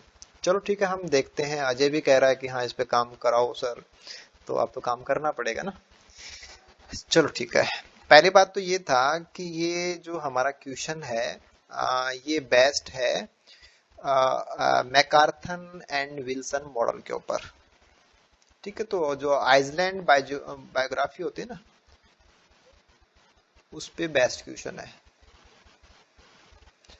और मैकार्थन एंड विल्सन मॉडल हमें ये बताता है कि जैसे कोई मैनलैंड हो और बीच में अगर पानी आ जाए तो यहाँ कोई टापू होगा, तो दिस इज आइसलैंड। अब बात ये आती है कि आइसलैंड के ऊपर कितनी स्पीसीज आपको मिलेंगी, ये डिपेंड करता है कि मैनलैंड से हमारा टापू कितनी दूरी पे है। ठीक है। और फिर दूसरी बात ये आती है कि हमारे टापू की साइज क्या है। अगर साइज ज्यादा होगी तो आइसलैंड के ऊपर स्पीसीज ज्यादा मिलेंगी, कम होंगी तो कम मिलेंगी। अगर टापू पास में ही होता तो स्पीसीज ज्यादा मिलती, क्योंकि माइग्रेशन की संभावनाएं ज्यादा हो जाती ना। अगर टापू यहाँ पे होता तो माइग्रेशन ज्यादा होता, तो नंबर ऑफ स्पीसीज बढ़ जाता, दूर होने पे नंबर ऑफ स्पीसीज कम हो जाएगा। तो ये सारी चीजें हम मैकार्थन एंड विल्सन मॉडल के अकॉर्डिंग हम समझते हैं कि जो आइसलैंड के ऊपर जो नंबर ऑफ स्पीसीज है या स्पीसीज पूल या उसका जो इमिग्रेशन एक्सटिंक्शन रेट होती है ना, उसको हम यहाँ से समझते हैं। बट हमारा जो क्वेश्चन था, क्योंकि आइसलैंड इकोसिस्टम या आइसलैंड बायोडायवर्सिटी के साथ में मैकार्थन विल्सन मॉडल को जोड़ करके जो क्वेश्चन है वो तो बार बार आते हैं। ये तो एक रिपीटेड सेक्शन है सीएसआर का कि यहाँ से क्वेश्चन आना तो लगभग संभव ही होता है कि हर बार पेपर में यहाँ से क्वेश्चन तो लगभग आता ही है। तो काफी हाई श्योरिटी है कि अगली बार भी क्वेश्चन यहाँ से आएगा, तो श्योर है यहाँ से क्वेश्चन आना। तो क्वेश्चन आएगा तो हमें करना भी होता है, तो हम कोशिश कर रहे हैं यहाँ पे। ठीक है, देखो आपको यहाँ पे दिया हुआ है इमिग्रेशन रेट और यहाँ पे दिया हुआ है एक्सटिंक्शन रेट। तो अगर किसी का इमिग्रेशन हो रहा है तो वो आप यहाँ पे लो और हाई ऐसे ना, मैक्सिमम और एक्सटिंक्शन मैक्सिमम और एक्सटिंक्शन लो ऐसे देख लेना। ठीक है, और फिर दूसरी बात आ रही है कि ये जो सॉलिड लाइन है, ये जो सॉलिड लाइन है, इसको हम एक बार ब्लैक से कर देता हूँ कि this is the solid line. This is for distance of the island from mainland। तो डिस्टेंस को बता रहा है, जो क्वेश्चन में आपको दिया हुआ है उसके अकॉर्डिंग कह रहा हूं मैं ना। ठीक है ना, ये डिस्टेंस को बता रहा है। और जो डैश लाइन है वो बता रही है साइज ऑफ द आइसलैंड।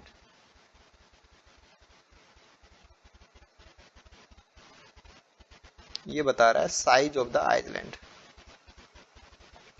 ठीक है, अब इसमें प्रॉब्लम ये थी कि हमारे पास ये जो पैटर्न आता है, ये जो पैटर्न आता है सच डिक्रीजिंग जो पैटर्न आता है, दिस इज फॉर इमिग्रेशन। कि स्टार्टिंग में इमिग्रेशन हाई होता है, बाद में धीरे धीरे इमिग्रेशन कम हो जाता है। और स्टार्टिंग में हम कहते हैं कि जो एक्सटिंक्शन है वो कम होता है, बाद में एक्सटिंक्शन बढ़ जाता है।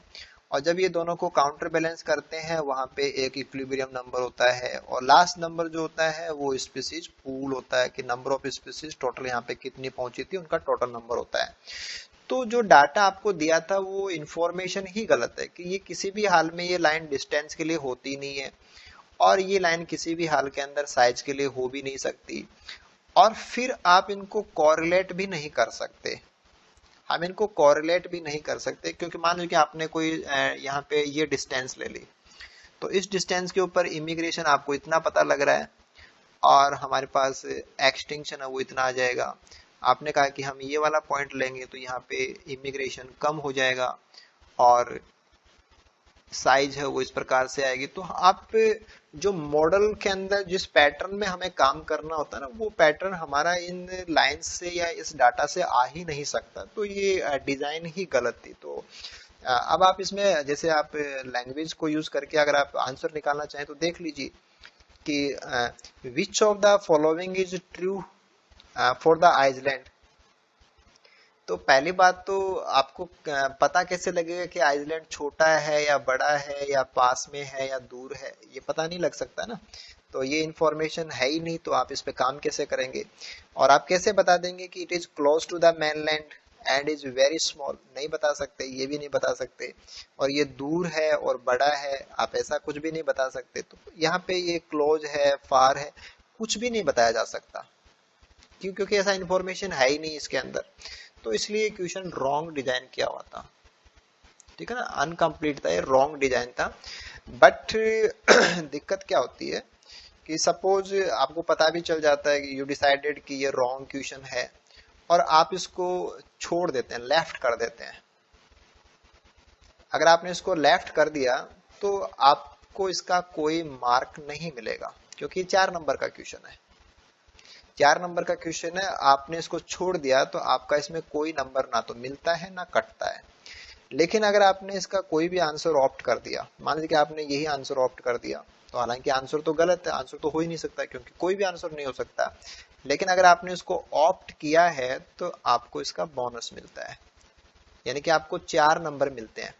कारण क्या है? कारण ये है कि अगर आपने इस क्वेश्चन को छोड़ दिया, इसका मतलब CSIR ये मानता है कि आपको इसके बारे में कुछ नहीं पता, यानी कि आप ब्लैंक हैं, आप जानते ही नहीं कि ये क्वेश्चन क्या है, ये सही है या गलत है, वो तो आगे की बात थी। आपने इसको छुआ तक नहीं है, आपने इसको किया भी नहीं है, तो आपको इसका कोई बोनस नहीं मिलता। अगर आपने इस पे काम किया और आंसर आपने जो भी निकाला आंसर गलत है, और आंसर गलत इसलिए दे दिया क्योंकि सही आंसर था ही नहीं कोई, तो CSIR मानता है कि आपने काम किया है। अब आपको जो भी सही लगा उससे आपने जो लगा उसको टिक कर दिया और आपने फिल कर दिया, और इवन आपने तो जानबूझ के टिक किया ना उसको, कि आपको पता था कि चारों ही गलत है, फिर भी आपने उसको टिक किया ताकि आपको बोनस मिल जाए। तो ऐसा नहीं कि क्वेश्चन गलत है तो आप उसको छोड़ के आ रहे हैं, छोड़ के आ रहे हैं तो ये मानिए कि आपके 4 नंबर भी रह गए हैं। अगर गलत क्वेश्चन आपको पता लग गया कि रॉन्ग है, तो भी आप उसको अटेम्प्ट करो। अटेम्प्ट का मतलब आप उसमें कोई भी एक ऑप्शन है उसको भर के आना है ताकि आपको बोनस मिले, क्योंकि हमें मार्क्स चाहिए, हमारे अकाउंट के अंदर मार्क्स वो ऐड होने चाहिए। तो आप इस चीज का ध्यान रखेंगे, ठीक है। यानी कि सही क्वेश्चन को करने के भी नंबर मिलते हैं, और गलत क्वेश्चन का पता लग जाए तो उसके करने के भी नंबर मिलते हैं। ठीक है हेमलता? हाँ, मतलब कि हमें नंबर चाहिए, कैसे भी नंबर हो हमें नंबर चाहिए ना। ठीक है, ओके, नेक्स्ट क्वेश्चन की बात करते हैं। क्वेश्चन नंबर 35 पे आ जाइए। देखिए, ग्रासलैंड प्लॉट हमें दिए हुए हैं, और यहाँ पे क्या मिलेगा, with varying number of grass species की, अलग अलग नंबर है ग्रास स्पीसीज का, और फिर हमने उनको कल्टीवेट किया, वर कल्टीवेटेड फॉर 10 years। तो 10 साल तक हमने दोनों प्लॉट के अंदर घास है उनको हमने कल्टीवेट कराया, और at the end of the experiment, यानी कि आफ्टर 10 year, 10 साल तक ये एक्सपेरिमेंट चला, और 10 साल के बाद में क्या हुआ, at the end of the experiment हमने क्या किया, total plant cover was measured. तो आपने एक तो काम किया कि प्लांट जो कवर होता है उसको मेजर किया, ठीक है। प्लांट कवर मेजर करने का मतलब ये था कि जैसे आपने यहाँ पे कोई ट्री लिया हो और ये सॉइल सरफेस हो, तो इसका जो तना है, इसका जो स्टेम का जो क्रॉस सेक्शन है, ये कितनी जगह ऑक्यूपाई कर रहा है, ठीक है ना, ये कितनी जगह ऑक्यूपाई कर रहा है, this is called as cover. और करेक्टली हम इसको बोलते हैं बेसल कवर। क्या बोलते हैं इसको? Basal cover. ऐसे ही एक कवर इसने अपनी कैनोपी से भी कवर कर रखा है, इसकी कैनोपी का भी कवर है, ये कहलाता है कैनोपी कवर। तो जब हम मेजरमेंट करते हैं तो ज्यादा अच्छा जो होता है कि हम बेसल कवर को कैलकुलेट कर सकते हैं कि क्रॉस सेक्शन कितना आ रहा है, तो वो डायमीटर आ जाएगा, तो उस डायमीटर को हम मेजर कर सकते हैं। तो हमारा कवर यहाँ पे जो बोल रहे हैं, तो cover is for basal cover. तो हमने बेसल कवर को मेजर किया। अब देखो यहाँ पे ट्री तो थे नहीं, यहाँ पे थे ग्रासेज। तो ग्रासेज हैं तो वो ग्रासेज तो क्या होते हैं, बहुत छोटे छोटे तने होते हैं ना, उनके स्टेम काफी पतले हैं, तो इनका कवर मेजर किया गया था, ठीक है। एक ट्री का मेजर करना इजी होता है, ग्रासेस का मेजर करना वो थोड़ा सा टफ हो जाएगा क्योंकि काफी छोटी साइज होती है, लेकिन आपने उनको कवर कर लिया, ठीक है। जो भी कवर था उसको आपने मेजर कर लिया, ठीक है। पहला काम तो ये आपने कर लिया। देखिए, उसके बाद हम क्या कर रहे हैं, सोयल नाइट्रोजन, कि सोयल में कितनी नाइट्रोजन है, was also measured to assess its utilization by plant. तो दूसरा काम किया कि सॉइल में नाइट्रोजन कितनी है उसकी अमाउंट, उसका पता लगाया गया, कवर कितना है इसका पता लगाया गया। और ये दोनों काम कब किए गए, जब 10 साल हो गए उसके बाद। तो स्टार्टिंग में नाइट्रोजन क्या थी वो हमें पता था, 10 साल बाद उसकी हालत कहाँ पहुंच गई वो हमने देख लिया, 10 साल बाद में कवर हमें कितना प्राप्त हुआ वो हमें देख लिया। ठीक है, ऐसे आपने मेजर कर लिया। और इनके बीच में क्या रिलेशन आया होगा, जो इंफॉर्मेशन जो भी हमें मिली होगी, कि the relationships are shown in the following plots. ठीक है, ये हमें ग्राफ के अंदर दिखाया हुआ है या ग्राफ्स के अंदर प्रेजेंट किया हुआ है। ठीक है, देखते हैं। ओके, आप नंबर 1 प्लॉट पे जाते हैं। यहां देखो नंबर ऑफ ग्रास स्पीसीज और नंबर ऑफ ग्रास स्पीसीज। तो हमने अलग अलग ग्रास स्पीसीज ली थी कि कम ज्यादा, ऐसे कि ये लो नंबर है ये हाई नंबर है।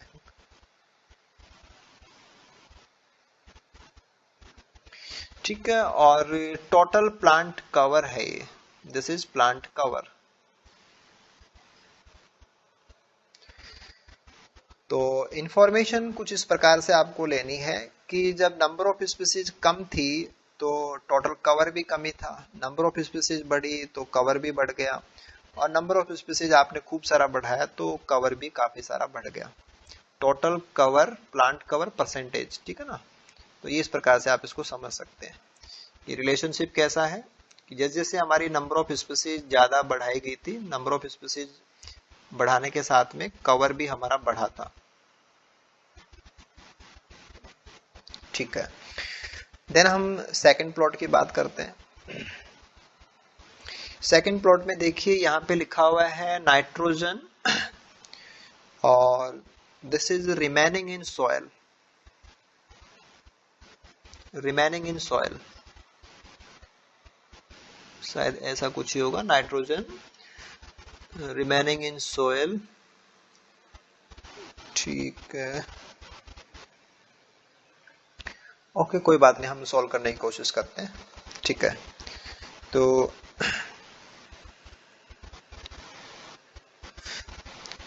ये जो आपकी वैल्यूज है ये रियल वैल्यूज है।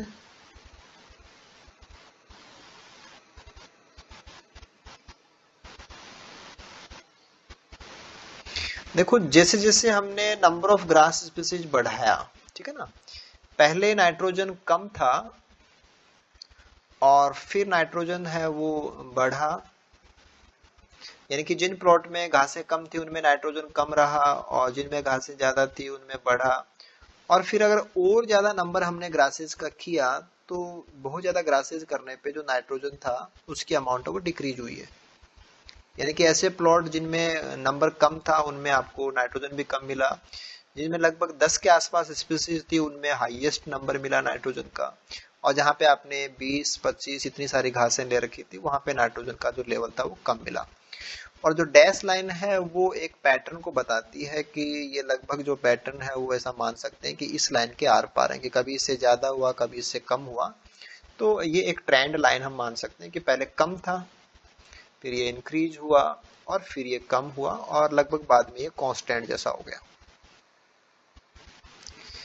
ठीक है, तो अभी यहाँ पे दो बातें आप ऐड कर लीजिए कि एक तो ये था कि नंबर ऑफ ग्रास स्पीसीज जैसे जैसे हमने बढ़ाया तो कवर है वो इंक्रीज हो रहा था। ठीक है, दूसरा यह था कि स्टार्टिंग में जब ग्रासेस कम होते हैं तो नाइट्रोजन कम होता है, और जब ग्रासेस का नंबर बीच वाला था तो नाइट्रोजन हाईएस्ट था और ज्यादा होने पे फिर कम हो जाता है। तो अभी इन तीन इंफॉर्मेशन हम यहाँ से निकाल सकते हैं। अब हम आगे चलते हैं कि हमारे कंक्लूजन्स की तरफ जाएंगे। तो which one of the following inference यानी कि conclusion can be drawn from the above experiment। तो देखिए grasses in plots with lower species richness, कि जब स्पीसीज कम थी, एनरिच्ड सॉइल नाइट्रोजन नहीं, जब नंबर ऑफ स्पीसीज कम था तब तो नाइट्रोजन कम था तो एनरिच्ड सॉइल नाइट्रोजन नहीं था। Thereby increasing plant cover, तो स्टार्टिंग में जब घासें कम थी या स्पीसीज कम थी तो प्लांट कवर भी ज्यादा नहीं था, तो ये स्टेटमेंट तो रॉन्ग है क्योंकि ऐसा नहीं था वहां पे। और plot with greater species richness, जहां पे घासें ज्यादा थी, शोड ग्रेटर स्टेबिलिटी, कि वहां पे काफी सारी घासें ने अपने आप को आपस में कोरिलेट किया, एक दूसरे को कोऑपरेट किया, तो वो वहां पे थी। और उनके बीच में स्टेबिलिटी थी या नहीं थी, उनके बीच में स्टेबिलिटी थी या नहीं थी, ये आप ऐसे देखें कि जब आपने नंबर ऑफ ग्रासेस बढ़ाया तो प्लॉट ए में कवर भी बढ़ गया था। और फिर हम कहते हैं कि आपने एक निश्चित प्लॉट एरिया के अंदर ज्यादा घासें लगाई हो तो उनको पतला हो जाना चाहिए था, लेकिन वहां पे तो वो कवर उनका बढ़ा था, इसका मतलब उन्होंने एक दूसरे को सपोर्ट किया था। तो सपोर्ट किया था इसमें उनके बीच में अच्छे रिलेशनशिप्स मेंटेन हुए थे, तो ग्रेटर स्टेबिलिटी था वो, ऐसे आप इसको कोरिलेट कर सकते हैं। And more efficient soil nitrogen utilization, कि नाइट्रोजन कम हो गया था उसके बावजूद भी, जब हमारा नंबर ऑफ स्पीसीज ग्रेट था तब नाइट्रोजन का पैटर्न क्या था, शुरू में बढ़ के वापस नीचे आ गया था। तो हम बात कर रहे हैं यहाँ की, इस वाले पार्ट की बात कर रहे हैं। और इस वाले पार्ट में आप क्या कह रहे हैं कि more efficient soil nitrogen fixation, yes nitrogen तो बहुत कम हो गया था, उसके बावजूद भी कवर बहुत बढ़िया आ रहा था यहाँ पे, कि नंबर ऑफ स्पीसीज के साथ में अगर हम कवर की बात करें तो कवर तो बहुत अच्छा था। तो हाई कवर आ गया, कवर तो काफी अच्छा है, नाइट्रोजन काफी कम है और नंबर काफी ज्यादा है। तो ऐसा कब हो सकता है, जब उन्होंने आपस में एक दूसरे को सपोर्ट भी किया हो। और कम नाइट्रोजन के ऊपर सारे एक दूसरे को सपोर्ट कर रहे थे, इसका मतलब नाइट्रोजन को यूटिलाइज करने के लिए वो काफी एफिशिएंट भी थे। तो ये स्टेटमेंट हमारा प्रॉपर करेक्ट है। नेक्स्ट वन की बात करते हैं। Plots with greater species richness, यानी कि आप नंबर हाई की तरफ देखेंगे, utilize nitrogen more efficiently, yes nitrogen more efficiently, but would not show increase net primary production. अगर ऐसा होता कि वो प्राइमरी प्रोडक्शन उनका अगर नहीं बढ़ता, नेट प्राइमरी प्रोडक्शन अगर उनका नहीं बढ़ता, वुड नॉट, तो फिर ये कवर बड़ा कैसे हो जाता है, या इतना सारा जो कवर था वो, यानी कि पौधे इतने मोटे हो जाते हैं, उनके डायमीटर को आप कवर के रूप में निकाल रहे थे, तो वो कहाँ से आता, तो इस पे क्वेश्चन मार्क लग जाएगा। तो उन्होंने वुड नॉट शोड नहीं, उन्होंने तो शोड इंक्रीज किया है कि नेट प्रोडक्टिविटी उनकी बढ़ी है, तभी तो हम कह रहे हैं कि ग्रेटर स्टेबिलिटी है, तो ये गलत हो जाएगा यहाँ पे। और no correlation can be drawn between species richness, की रिचनेस के बीच में और कम्युनिटी की प्रोडक्टिविटी के बीच में और नाइट्रोजन मेटाबॉलिज्म के बीच में आप कोई रिलेशन मेंटेन ही नहीं कर सकते, ऐसा तो नहीं है। हम रिलेशन मेंटेन कर सकते हैं कि जब स्पीसीज कम थी, नंबर कम था, तो नाइट्रोजन यूटिलाइजेशन को लेकर के एफिशिएंट नहीं थे, जब नंबर बढ़ा तो यूटिलाइजेशन को लेकर के एफिशिएंट भी हो गए, उन्होंने एक दूसरे को कोऑपरेट भी किया है, उनकी नेट प्रोडक्टिविटी भी बढ़ी है और उनका बायोमास भी बढ़ा है, उनका कवर भी बढ़ा है, तो ये चीजें कोरिलेट की जा सकती हैं। तो ऐसा भी नहीं कि हम इनको कोरिलेट नहीं कर सकते। तो ऑप्शन नंबर 2 हमारा यहाँ पे राइट रहेगा। ठीक है, ऐसे क्वेश्चन पे क्या होता है कि आपको दोबारा से रिपीट काम करने की जरूरत होती है, और फिर आप इसको किस प्रकार से हैंडल कर रहे हो, और आप भी उसको बिल्कुल सेम प्रकार से हैंडल करें, या उसको कंक्लूड करने के लिए जो तरीका है वो तरीका आपका क्या होना चाहिए, ये थोड़ा सा आप इन पे काम करके क्रिएट करेंगे कि आपकी एफिशिएंसी आनी चाहिए ऐसे क्वेश्चंस के ऊपर भी। ठीक है, नेक्स्ट क्वेश्चन की बात करते हैं।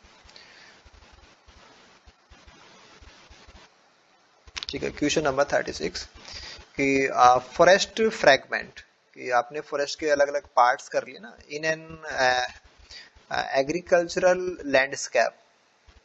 तो इसका मतलब ये हो गया कि ये कोई एग्रीकल्चरल लैंडस्केप है काफी बड़ा सारा, और इसके अंदर फॉरेस्ट के पैचेज हैं, ठीक है ना, फॉरेस्ट के फ्रैगमेंट्स हैं, दीज आर फॉरेस्ट फ्रैगमेंट्स। ये बाकी जमीन है वो खेती वाली है और बीच में ये जंगल है। ठीक है, can be viewed as islands of habitat in the ocean of non habitat. तो जानबूझ के क्वेश्चन को ऐसे बनाने की कोशिश की गई है कि जो फॉरेस्ट फ्रैगमेंट है इनको तो आप आइलैंड की तरह माने, और जो क्रॉपलैंड है उसको आप ओशन की तरह माने, यानी कि आपको काम करना है मैकार्थन विल्सन मॉडल की तरह। ठीक है, तो ऐसे आपसे काम कराया जा रहा है। तो MacArthur and Wilson island biogeography model can be used to predict patterns of species richness in these forest fragment which are represented in the graph below। तो मैकार्थन विल्सन मॉडल भी हमें यही कहता है कि अगर आपका आइसलैंड बड़ा होगा तो स्पीसीज ज्यादा होंगी, छोटा होगा तो स्पीसीज कम होंगी, दूर होगा तो स्पीसीज कम होंगी, पास होगा तो स्पीसीज ज्यादा होंगी। तो अब हम इनको कंक्लूड कर सकते हैं। देखिए ए में आपको क्या दिया गया था कि स्पीसीज रिचनेस इन फ्रैगमेंट, ठीक है, ये तो सब में ऐसा ही दिया होगा कि नंबर ऑफ स्पीसीज कितनी प्रेजेंट है। ये यहाँ पे फ्रैगमेंट का एरिया दिया हुआ है। ए और बी में क्या कंपैरिजन करना है, फ्रैगमेंट का एरिया दिया हुआ है। तो फ्रैगमेंट का एरिया बड़ा होने पे नंबर ऑफ स्पीसीज बड़ा ही होगा, नंबर ऑफ स्पीसीज बड़ा ही होगा, क्योंकि फ्रैगमेंट छोटा होगा तो नंबर ऑफ स्पीसीज भी कम ही होता है, ठीक है ना। तो फ्रैगमेंट को हम जितना बड़ा बना देंगे नंबर ऑफ स्पीसीज उतनी ही बड़ी हो जाती है, यानी कि टापू जितना बड़ा होता है उसके ऊपर उतनी ही ज्यादा स्पीसीज पाए जाते हैं, टापू जितना छोटा होता है स्पीसीज उतनी कम पाए जाती है। तो ये मैकार्थन विल्सन मॉडल के अकॉर्डिंग सही है। अगर हम ये कहें कि टापू छोटा है तब तो स्पीसीज ज्यादा होती है, टापू बड़ा हो जाता है तब स्पीसीज कम हो जाती है, तो ये बात तो मैकार्थन विल्सन मॉडल के अकॉर्डिंग रॉन्ग हो जाएगी। तो हमारा जो ए है वो करेक्ट होना चाहिए और बी है वो रॉन्ग होना चाहिए, ठीक है। ऐसे हम आगे चलते हैं कि यहाँ पे दे रखा है डिस्टेंस दे रखी होगी, डिस्टेंस फ्रॉम मैनलैंड या जो भी दे रखा होगा, डिस्टेंस की बात है, ठीक है। तो जब डिस्टेंस कम होगी तो बायोडायवर्सिटी हाई होनी चाहिए, तो पॉइंट आपका यहाँ आना चाहिए था। और डिस्टेंस अगर टापू की ज्यादा दूर हो तो डायवर्सिटी कम होनी चाहिए, तो ये यहाँ पे गलत पैटर्न है। ये तो यहाँ पे क्या कह रहा है कि जब डिस्टेंस कम है तो स्पीसीज भी कम है, जब डिस्टेंस बढ़ गई तो स्पीसीज भी बढ़ जाती है। ऐसा नहीं, ऐसा इसका रिवर्स होता है, यानी कि जब डिस्टेंस कम होती है तो स्पीसीज ज्यादा पहुंच पाती है, और जैसे जैसे डिस्टेंस बढ़ती है तो नंबर ऑफ स्पीसीज जो वहां पहुंच पाएंगी वो कम होती चली जाएंगी, और अगर डिस्टेंस बहुत ज्यादा है तो नंबर ऑफ स्पीसीज वहां पे पहुंचने वाली काफी कम होंगी। तो ये पैटर्न सही है। तो मैकार्थन विल्सन मॉडल के अकॉर्डिंग अगर हम हमारे क्वेश्चन में जो डाटा दिया गया था उसको यूज करें, और ये तो ऐसे मान लीजिए कि बेवजह दिया गया था आपको, तो मैकार्थन विल्सन मॉडल के अकॉर्डिंग फ्रैगमेंट की जो साइज है और जो डिस्टेंस है उससे डायवर्सिटी को कनेक्ट करना था, कि स्पीसीज रिचनेस को कनेक्ट करना था। तो ये यहाँ ए में मैच हो रहा है और डी में मैच हो रहा है, तो this is given in option number second, A and D. तो देख लीजिए ये क्वेश्चन भी वापस मैकार्थन विल्सन मॉडल का ही है, तो रिपीट होते हैं क्वेश्चन, लगभग पेपर्स में क्वेश्चन रिपीट होते हैं, इस सेक्शन से बार बार क्वेश्चन आते हैं, ठीक है।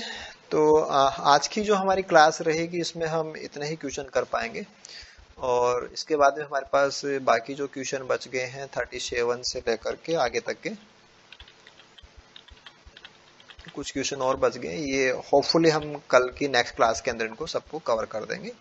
तो ये सारे क्वेश्चन आप कवर भी कर लीजिए, और नेक्स्ट क्वेश्चन पे भी आप पहले से एक वर्क करके रखें, आपको पता लग जाए कि आपको कहाँ कहाँ दिक्कत आ रही है, ताकि डिस्कशन क्लास में वो चीजें आप वहां से डायरेक्टली ऐड कर देना, तो आपका पूरा कॉन्सेप्ट भी सही हो जाएगा, क्वेश्चन के ऊपर आपका कॉन्फिडेंस भी आ जाएगा, और फिर एक बार इनको आप रिपीट टाइम निकाल के, जैसे एक क्लास में जो भी क्वेश्चन होते हैं उनको आप 1 घंटे का टाइम देके दोबारा से रिपीट कर सकते हैं। तो प्रॉपरली काम को फिनिश कर दीजिए, और अब जैसे कि हमारे पास टाइम भी ज्यादा नहीं है तो ये काम बिल्कुल टाइम टू टाइम आपको कंप्लीट करते रहना, इसमें कोई डिले भी नहीं होना चाहिए, ठीक है।